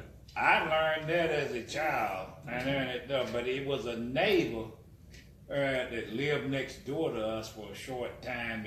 When this man, they had one child, and he showed me love. Cause he would take him his son and tell him he loved him. He would hug him. And I'm like, he hugging on him, good. But then, like him, people never showed no affection. They never doing that. Love.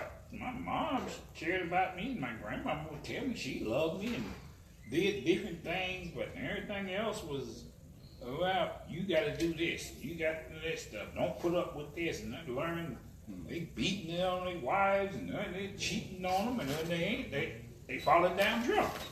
And the first thing I heard, man, that 2 or 3 times seeing my uncle and them come out, can't remember where he left his car.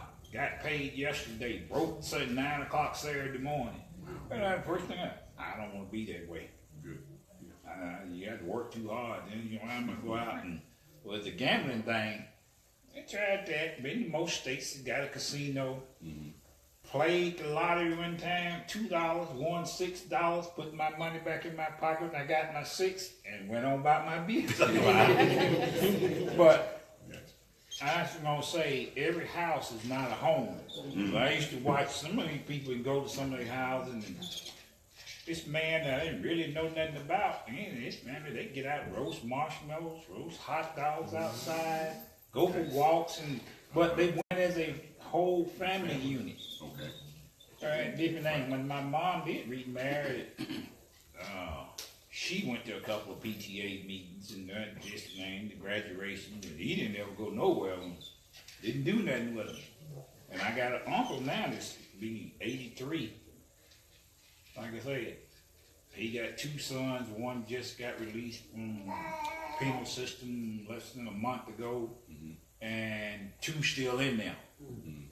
So, like I said, I knew all about running the game, being crooked, doing everything else. I knew all of that before I was 18. But again, and it is what you're exposed to, and you can either fall into the trap, or you can do like you did. You can use it. No, that's not what I want to go. Make it. You know, we make decisions all the time, good and bad. You know, and so you know that's a great decision to take the negative side and turn it into a positive thing.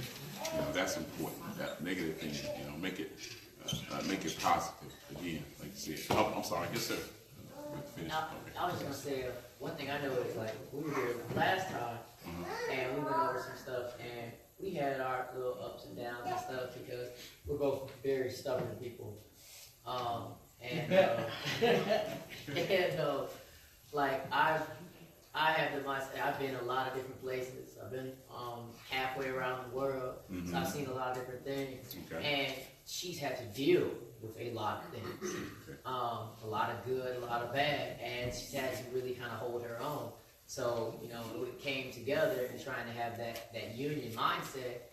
We were both lucky enough to have some church background, so we knew where we were trying to get to. But at the same time, like he was saying, you have what you've been around and what you've been through that have formed you a certain way, and we had to find a way to make it work and figure out, you know, what changes and, you know, evolutions we needed to go through. And I mean, we tried them all. Like, we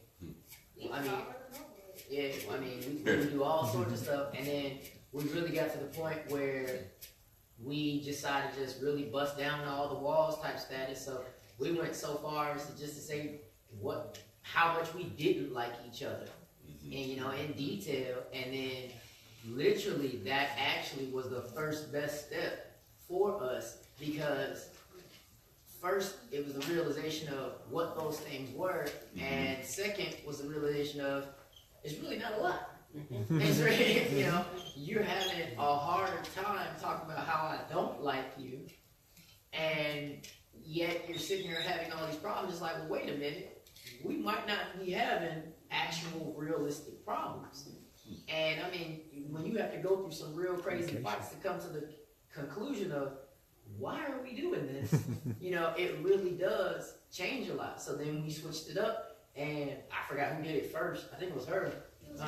We just started doing these little messages and stuff. I mean, we always did, every time we see each other, love you and all that stuff, just to make sure that was known. But you'd be surprised at like how, again, going what he was saying, sometimes you can see people say it all the time, oh, I love you, I love you. Don't mean a nickel or nothing, and then you have to really get to that, affirmation of, no, for real, I do love you. I am in love with you, and I'm staying in love with you. I might hate you, but I really, really love you. That's it. I know what you're saying. I don't like you right now, in other words. And, to truly actually have, this is my opinion, if you really hate someone, you have to really care for them to hate them. And if you can get that understanding, you realize, that's a good point. If I want to put in the effort to hate you, it's a reason. Like, I really have to feel some type of way if I really want to hate you. And I mean, that's just my mindset of looking at it. And she would really remind me of, like you said, that affirmation of thank you for doing this. Thank you for doing that. Thank you for doing this. And sometimes I'd be looking at them, I didn't do nothing. Like, what are you talking about? But then it made me feel some type of way, the fact that she took the time, whether she wanted to or not, have sleep. I'm coming home from work, she wake up, thank you for getting home safely. That's good. Thank you for coming home. Like it could have been out doing something else. And it would make me want to return that tenfold if I could. And you just grow from Information. that. And so that was just the one thing that we really just continue to keep doing. Information. You straighten that up. She was like, well, that's it's funny how how words come across sometimes, because you are, well, hate and love, they're opposite extreme, but yet they are strong emotions. All right. That's what I was thinking. Yes, you remember that. Yes, that's an old song. Thin line between love and hate. That's right. That is correct. Okay, let's see.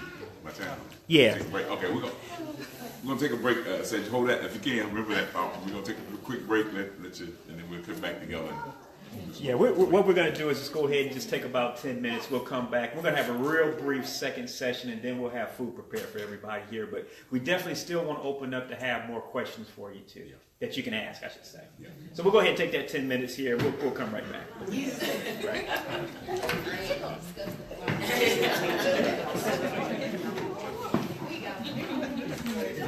My mind still feels what my knees said.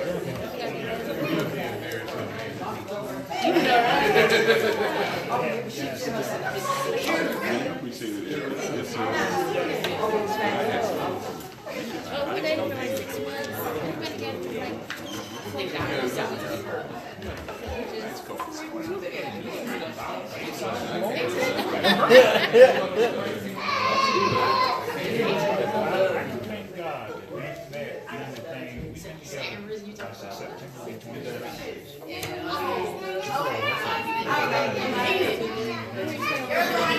Yes, I forgot. I'm sorry. I forgot to use that mic. I'm so used to that. That's okay.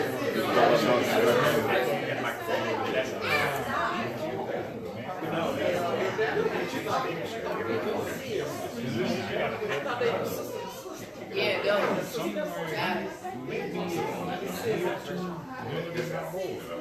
Oh, yeah.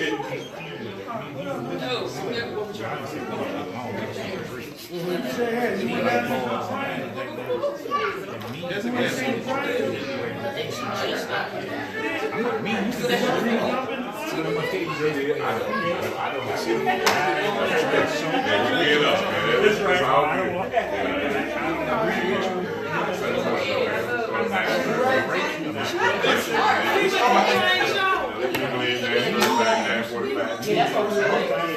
good.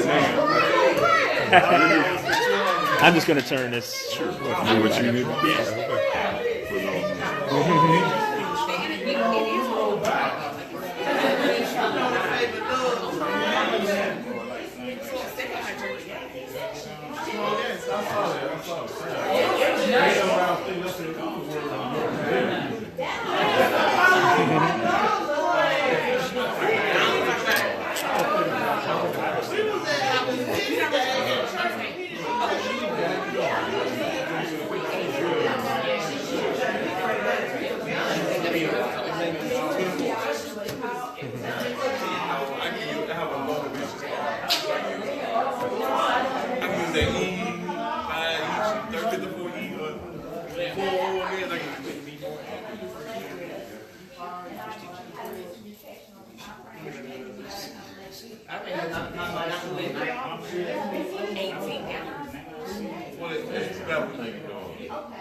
And I may have to get a little bit.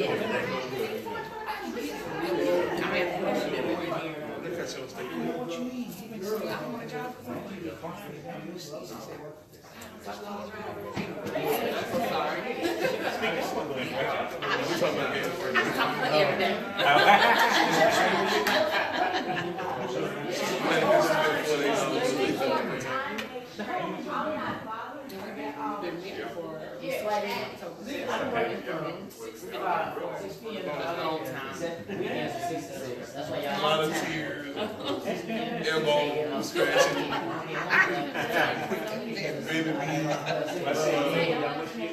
Wednesday night, I went in.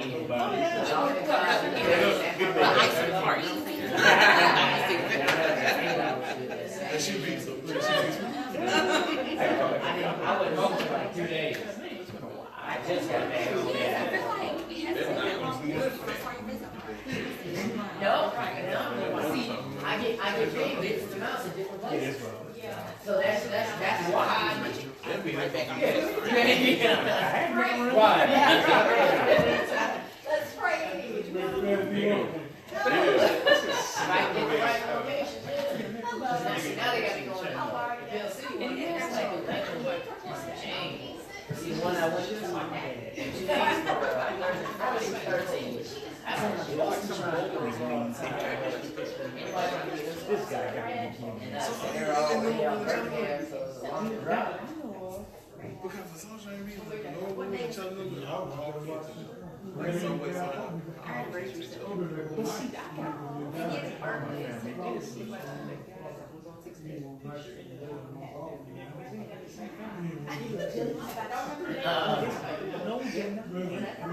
Like my dad had this thing with cowlicks. He got snacks and everything. I'm like, shit, my dad.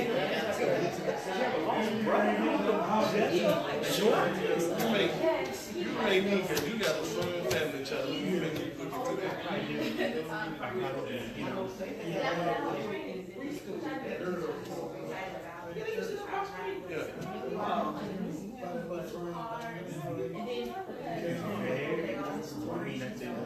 Was in Alabama first, but my grandparents are from Mississippi. Hey, do me a favor. I'm from Michigan. Yeah, Because I need to see how that video is coming out. Because usually we don't do it in wild landscape. They took family reunion photos on every normal word in that picture. So Stacey turned around and she said, all the Norwood and Chattanooga are related. So she texted her friend, all of Norwood and came back with a yes. All the Norwood and Chattanooga are related. If they didn't see Alabama base, they probably Find out. Tell us something. you got everybody got a long lost family. You don't know where they went. They could have went to Chattanooga looking for work.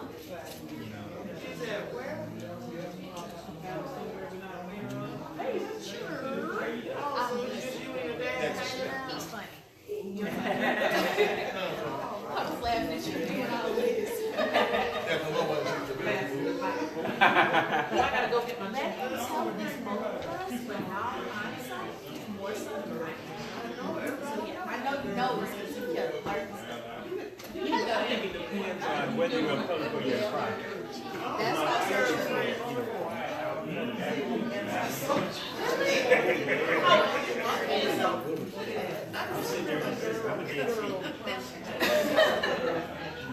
And everyone, I walk off with a group of people get together, I walk off.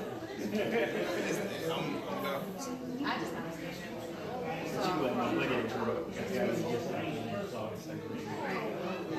Look like y'all can be brothers.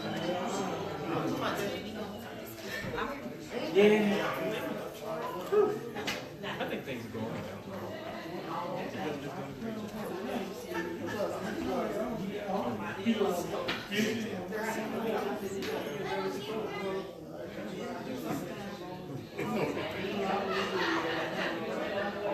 just for the first 5 minutes.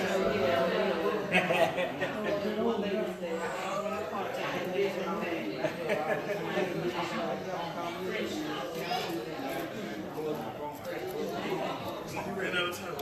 Ran out of time.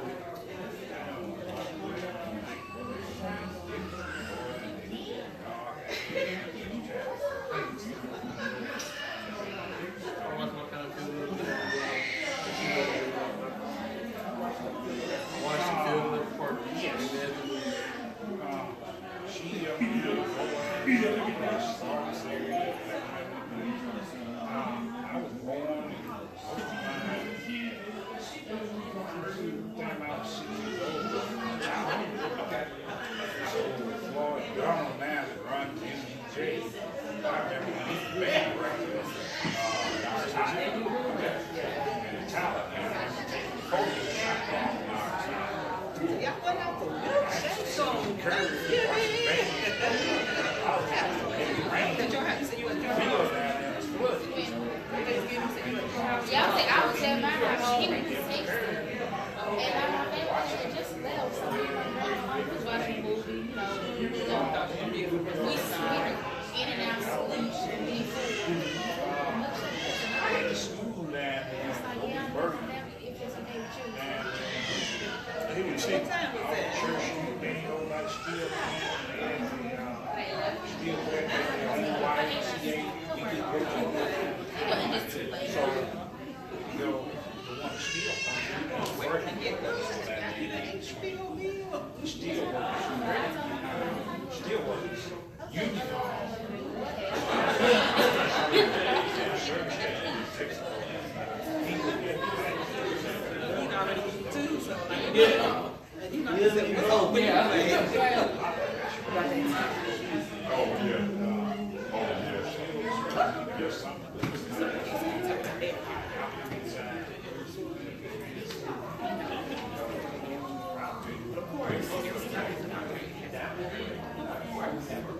Concentrate on it. This smell coming out of you. Amazing.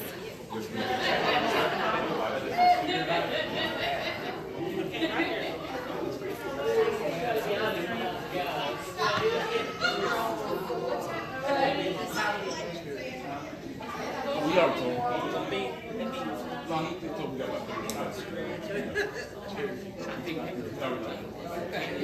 I'm following the lead. Yeah, I told him that you know. Get a mission. We make all promises.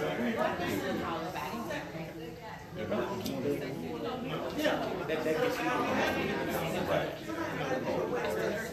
Yeah, here's even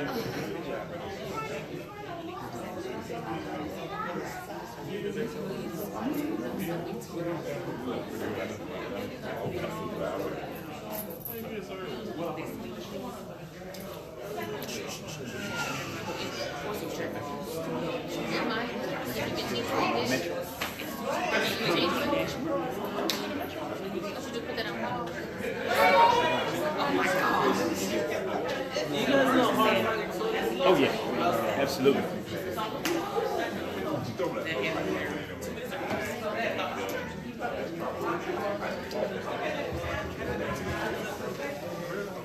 I'm gonna use my phone. I don't know where it is on the song. Oh, don't worry about it. He'll know by heart. Yeah. I am a hard-fighting soldier, and I'm on the battlefield.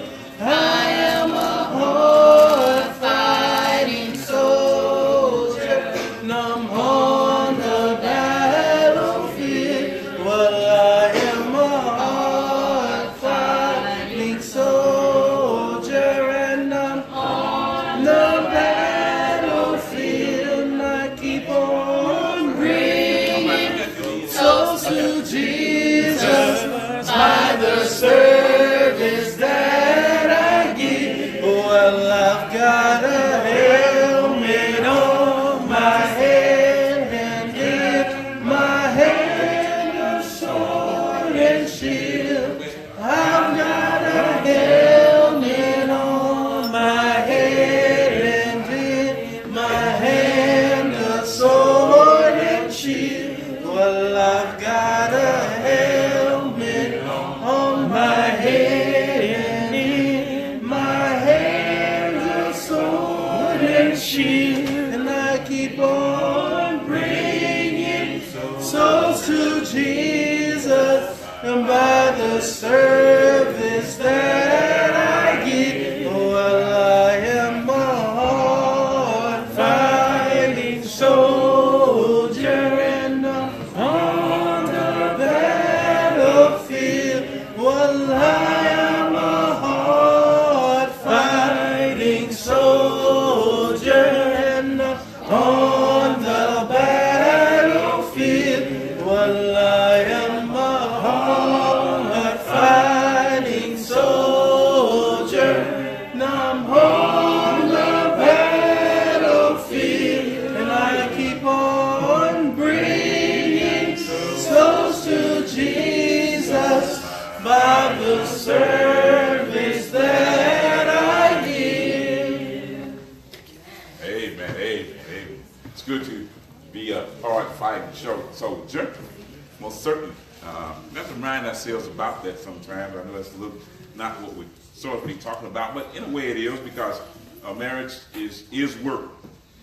Oh yeah, it is work. You know, but it's not hopefully not a drudgery type work. It is the kind of thing that you look for. You know, we got a guy at our congregation. You know, he said you got to love what you do.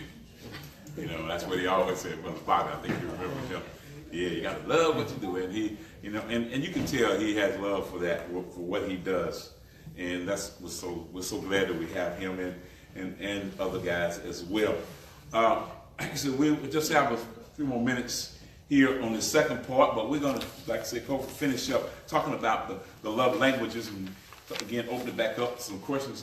Cedric, hope you still remember what you want to bring up. Do you remember? Did you make a note? Okay, good. I'm not trying to know you just have to move on to the next thing. I appreciate him letting me go over just a little bit. But anyway, we're talking about, again, the things, you know, we talked about, again, words of affirmation, you know, saying the right things, if that's what your spouse's love language is. And we talked about, again, the quality time. That's a big one. Spending the right type of time with one another, you know, and especially if that's what your spouse looks for, you know, because, you know, as one guy mentioned, or one other author mentioned, one guy he was so intent on, you know, getting ahead, you know, being a success in the secular world, being a success on his job or his career or whatever.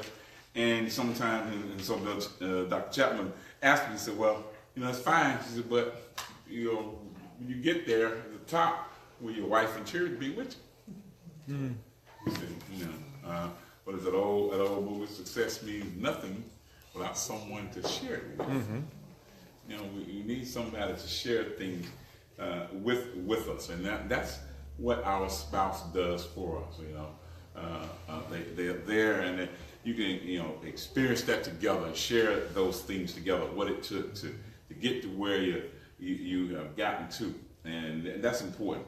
And even in Christian life as well, that growing up and moving forward as Christians, that's a great thing too, be able to share that. Because say, you know, having a spouse that believes like you do, that's important. Why is it? It's important because, you know, all of us have down periods when we don't feel the very best that we should, spiritually, emotionally, or whatever. And so that's, hopefully our spouse can help us to get back to being our regular selves once again. Sometimes it's her, sometimes it's you, and vice versa. So, you know, and that's the thing. And sometimes it's the children. I still remember that. That sticks in my mind so much. My youngest daughter, who's not here, but, you know, one time I don't know, complaining about something, and she says, well, and she just quoted something. She said, well, no, greater is he that is in you than he that is in the world. So, you know, I think I'd stop and think. You're complaining. And she figured that out real quick. You know, so sometimes children give us a big boost, you know, and that's what our spouses sometimes can do for us. So, you know, give us that boost that we may need to get us on over, keep moving forward, and in God's will, if you will. All right, so like I said, receiving gifts, that's important too. Like I said, talking about that, that's, you know, and as we talk about, most of all, giving of yourself, you know, especially to your children, you know, don't always do that. We, you know, that other song we talked about, so save the overtime for me. Yeah, you remember? See, so I can always tell people remember something like that. Yeah. So, but that's okay. So all songs are not bad. You know, all of them not bad. They really don't. And they teach us some things that we stop and think. You know, I was thinking about another old song. I was talking about kids and how they treat their parents or how parents may have treated them. I think that's what was that? Cats in the Cradle. Are you familiar with that? Yeah. Yeah, that's old song. That's a real old. Yeah, that's old. It's been around, but it's so true though. You know, guy didn't have any time for his son, and then finally he realized that, and then he's asking his son. The son said, "No, Dad, I ain't got time for you now." You know, in other words, he didn't quite say it that way, but that's what happens.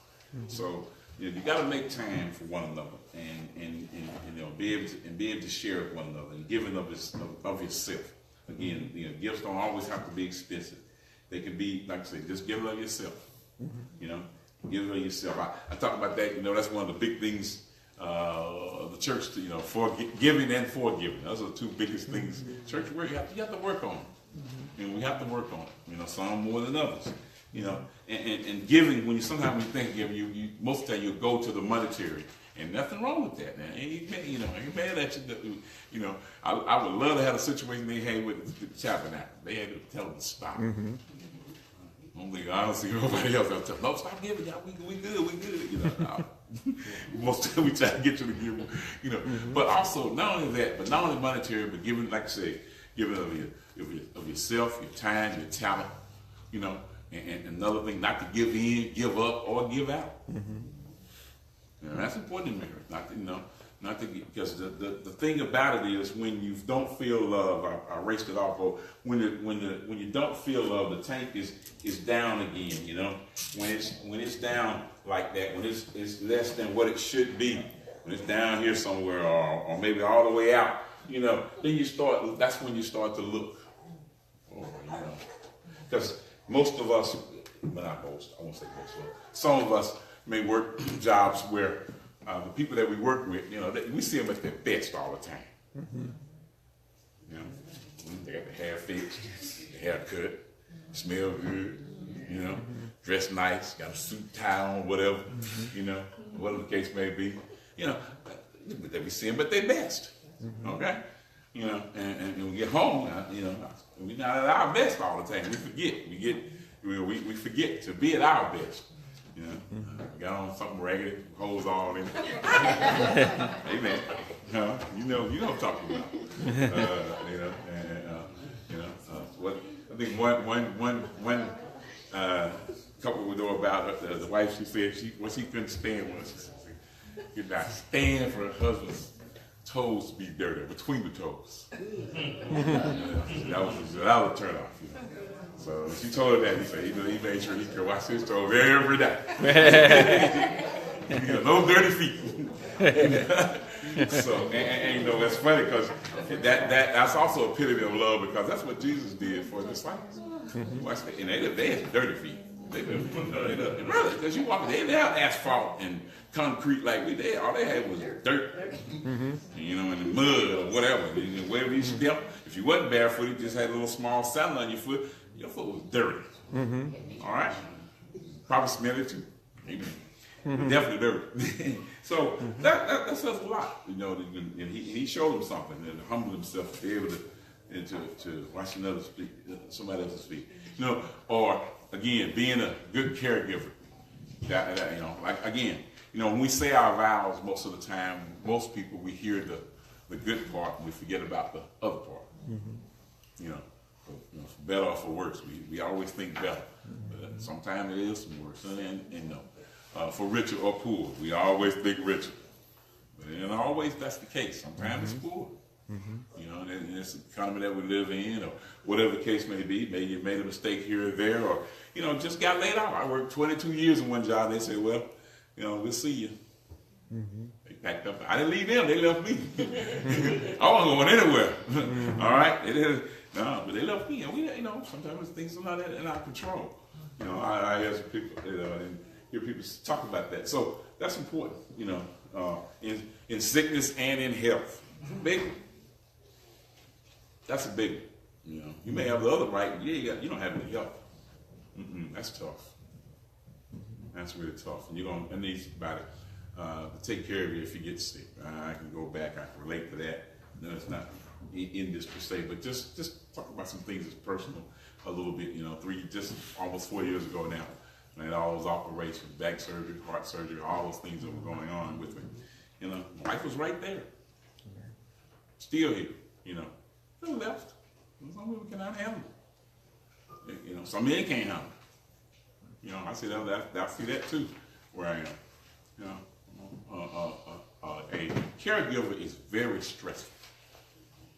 And one of the things you see sometimes, is that many times the caregiver will leave before the person they're taking care of, because that's what the stress is. You know? So that's important. You know what I'm saying? To have a long marriage means that you have good health, or you're taking care of one another. All right. So anyway, let's throw that by for what it's worth. That's your free one. Don't cost you anything. So receiving gifts, then acts of service. Like I said, this is God's love language. You know, that's how He knows. You know, how we treat one another, how we treat Him. What do we do? You know, that's what He talks about in Matthew 5-7. Talking about those things. You know, doing things, working diligently. And some people don't quite understand that. I think you were talking about that a few minutes at the back here about that. You know how, you know, it's a lot to do. You know, you have to, you know, study. You have to read. You have to attend. You know, people say they want things. You know, you say, well, we ought to do this, we ought to do that, and And then you do that, and they don't show up themselves. So what's good? It won't help you if you're not there. You gotta attend. You know, sometimes people don't see the necessity of coming when, you know, we don't stay here that long.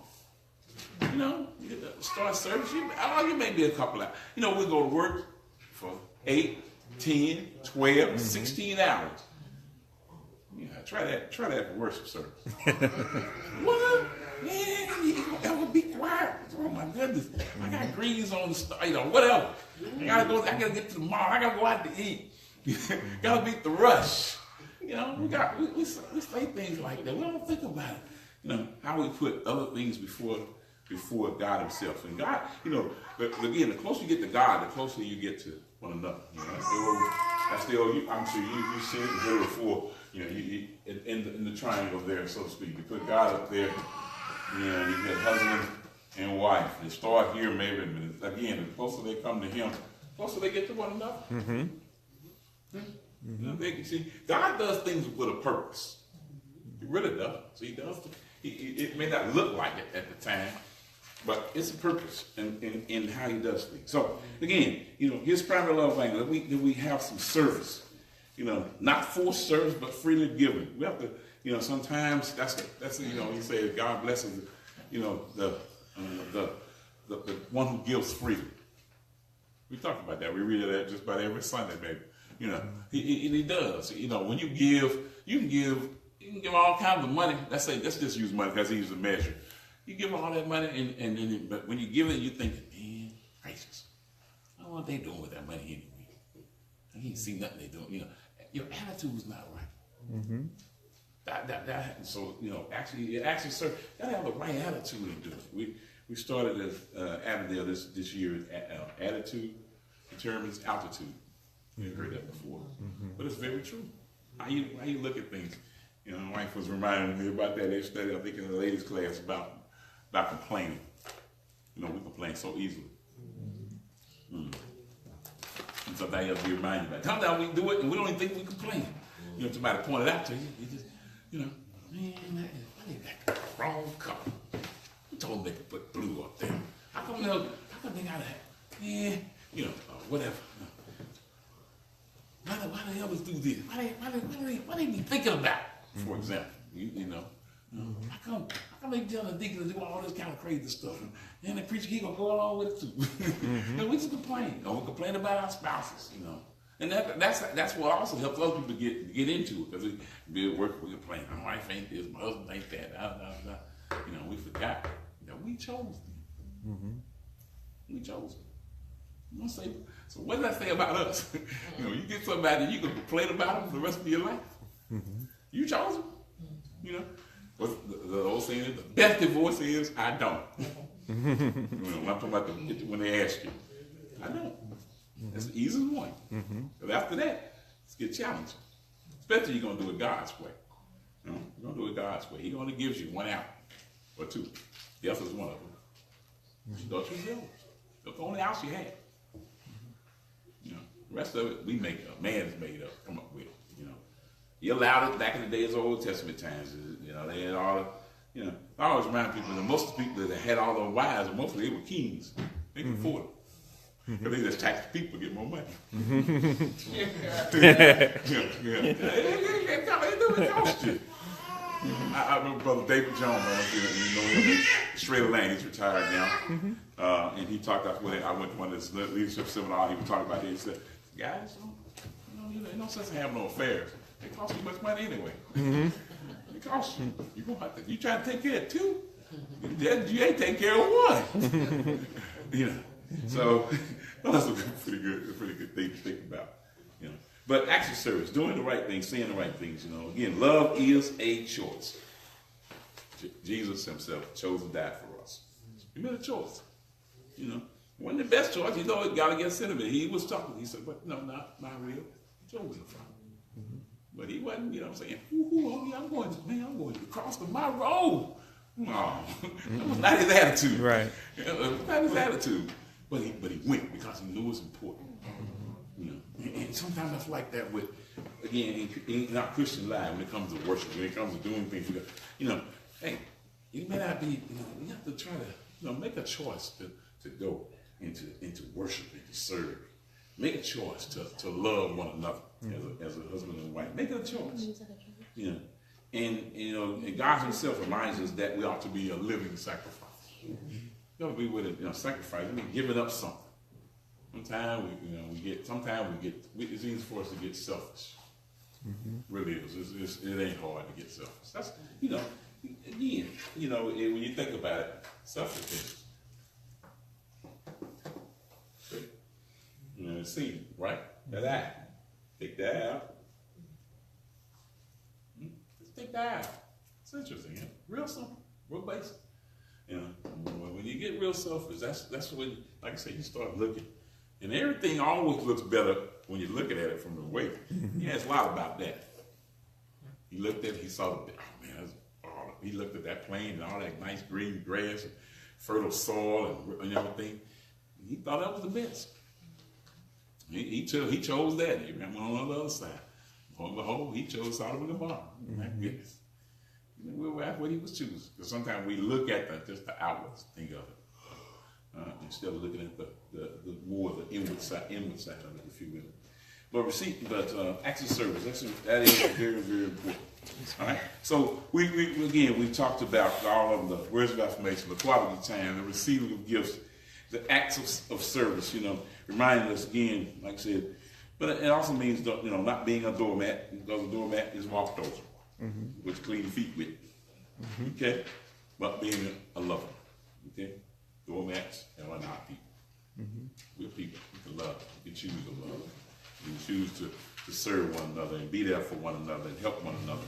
And then of course the last one is the physical touch. There's power in the touch. You go back to the lady, the issue of blood. All she had to do was touch the hem of his garment. So faith was involved. Don't get me wrong, but still, it's that touch. All the doctors, all the money she spent, up until that time, yet all she had to do. Even Jesus didn't even know, he just felt something go out of him, when she did touch him. On that big old crowd, somebody touch me, he said. They say about babies, that's why when you have children, that's the first thing that they give it to you. You hold them, you start to bond with them. That's that touch. You can take a child never been touched, man, make a big difference. I remember, again, when both my daughters were in school, and again, like I said, I'll mess with them a little bit. They get to that point, mom and dad again. with their friends, they run up to us. We was Mama Tucker and Daddy Tucker. Hey, Daddy Tucker, what are you doing? They gave me a big old hug and stuff, and that make a big difference. Make a big difference. It's okay. Now it's not a bad thing. I mean, they got their hugs. And don't get me wrong now. Her son, my grandson, I still hug him. He still lets me hug him. I'm shocked he still does. Sometimes he comes to me first. So because he's 12 now. How to kid. But so far he's still, and that says a lot. A hug makes a big difference. It makes a difference. Makes a big difference. So it does. Sometimes have to do that. So that's important. And of course everybody's not a toucher. That's the other side of that, right? Everybody's not a toucher. Touch me, they don't touch me. So, so that's important. And so, and remember that kissing is one of the great ways to touch. Okay, and as the lady says, sexual intimacy is not bad either. Amen. All right. So, my time is up. You see the conclusion down there. Just remembering to learn about your spouse's love language and doing those things. Cedric, that's right. I'll start with you because you had a question. You remember? So you don't have to forget. No, I forgot. That's fine. Everybody else, please. I would like to make a comment. Okay, go ahead. On the section where you're talking about caregiving. I'm sort of passionate about that because my husband was sick for quite a long time. Okay. Off and on, in the hospital and ICU, and we never were told what was exactly wrong with him. And he still just spit on occasion now. Okay. But back then, it was really, really, really, really rough. And at one point, I lost my dad at the same time he was in the hospital. Then a person wrecked his car right after I buried my dad. So a lot of people don't know that, but it was a hard time. I was standing in the middle of the parking lot just screaming and crying. There was nobody there to comfort me because I was by myself. And I called my sister and she came. But being a caregiver is very tough. I cannot agree with what you said, but I did learn one thing is to lean on someone else. Yeah. You can't take that pressure all by yourself, because if you have to take care of someone, you need someone there to share and to just hold you up through it, because when you have to take care of that person, I went to the hospital, I slept at the hospital, I went to work, went on, took care of the household, came to church, went back to the hospital doing the church. It's just a lot, and it can be very stressful. But my advice is to really have someone that, your church family. My church family was very good to me and him. And so, you can't, I tell people, if you got a church family, you need to just love your church family and you stay there, because they'll be there when family will not. They will be there when family will not. And so I know from experience that is true. So, just always love your church family. You do for your church family, because your church family will definitely do for you. Okay, great point. That was great. That's a great point. Yes, we have to remember that. We may not always get along. That's a great lesson. I see it when I'm gonna get there. One of the great lessons about it, because sometimes when you stand outside, you look, oh man, I think that they fuss each other, they talking about each other, this, that, and the other, and especially outside looking in, so to speak. But you have to remember, every family does the same. Family, that's what a family is. That's what a family is. What a family does. You are correct. That's when you got the crazy uncle or the goofy cousin or whatever the case may be. You got that. That's what family is. So you learn that. And as husband and wife, when you marry one another, you take on each other's families. It's a package deal. It comes with it. Look at your man back. I'm still following what she said, because yeah, like, man, oh my goodness. Henry is awesome. I'm not gonna go there. But no, when you were talking about acts of service and physical touch, I love the fact that you have acts of service first and the breakdown that it has, and then the physical touch, because like that was something that we both had dealt with. As far as, having issues from prior relationships and stuff, so you have that barrier. And then not so much even that, even well into your relationship, a lot of times certain things can happen and can come up, and you have to remember that it can't be forced. It was again something we talked about at the last one. Husband loving his wife and a wife being submissive to the husband. You can't force either one of those. It has to be freely given. And if you try to force it, you're going to have 100 million more problems, and it'll be all for nothing. And like I said, we went through that a few times, and it gets to that point now where you just know, okay, I might want this time, I might want this feelings, this affection, or whatever have you. I need that moment, I need this. But you need to know how to express it, and at the same time, understand they're not always going to get what you're trying to express, and you can't force them to get it, because if you do, it's going to backfire. And then following that up with, like a lot of people, like he was talking about as far as expressing his emotions. Well, if he doesn't know how to express it, a lot of people, they fall back on the physical side. And that's why I said I'm glad that it fell in that order, because you need to realize it's even more so with the physical side. You can't force the emotional side, but you also have to remember that follow-through also cannot be forced. So if you want to just touch up on them and stuff like that, you got to remember they need their space sometimes, and they need that understanding of where your space is at, because even if you are one, you still have that small separation. And if you forget about that, you're going to remember rather quickly, and not the way you want, because again, that force, it doesn't work. And if you ever forget that, your union is going to deteriorate. I think the Bible speaks about that too. It talks about how we are, when you being separating from one another, but making a decision to do that. Not like I said, a forced thing, but hey, this is something you talked out. We're going to take some time. You're going to have some me time for a while. And then it's the coming back together. And that you're right. That strengthens things and makes things that much better. And like I said, it doesn't have to be just the sexual part of it. Just sometimes, just a look, or just a hand, or holding of a hand, or a touch on the shoulder, or whatever the case may be. Those sometimes can go a long way with people. So that's important too. Yes. Oh, yes, sir. Remember? No, I don't remember the other question. Okay. But okay. But even with that, going back off of what he said, even with that, sometimes when you, and I'm not married, but sometimes I can only speak on what I've been through. Sometimes when I do something, and I will admit, and Shay gets mad, I'm not the type of person who solves it right there and then. I come back to it. And one of the things I'm learning is she likes it. She likes to solve it right there, right then. I'm like, let's take a break, then come back to it. She doesn't like that.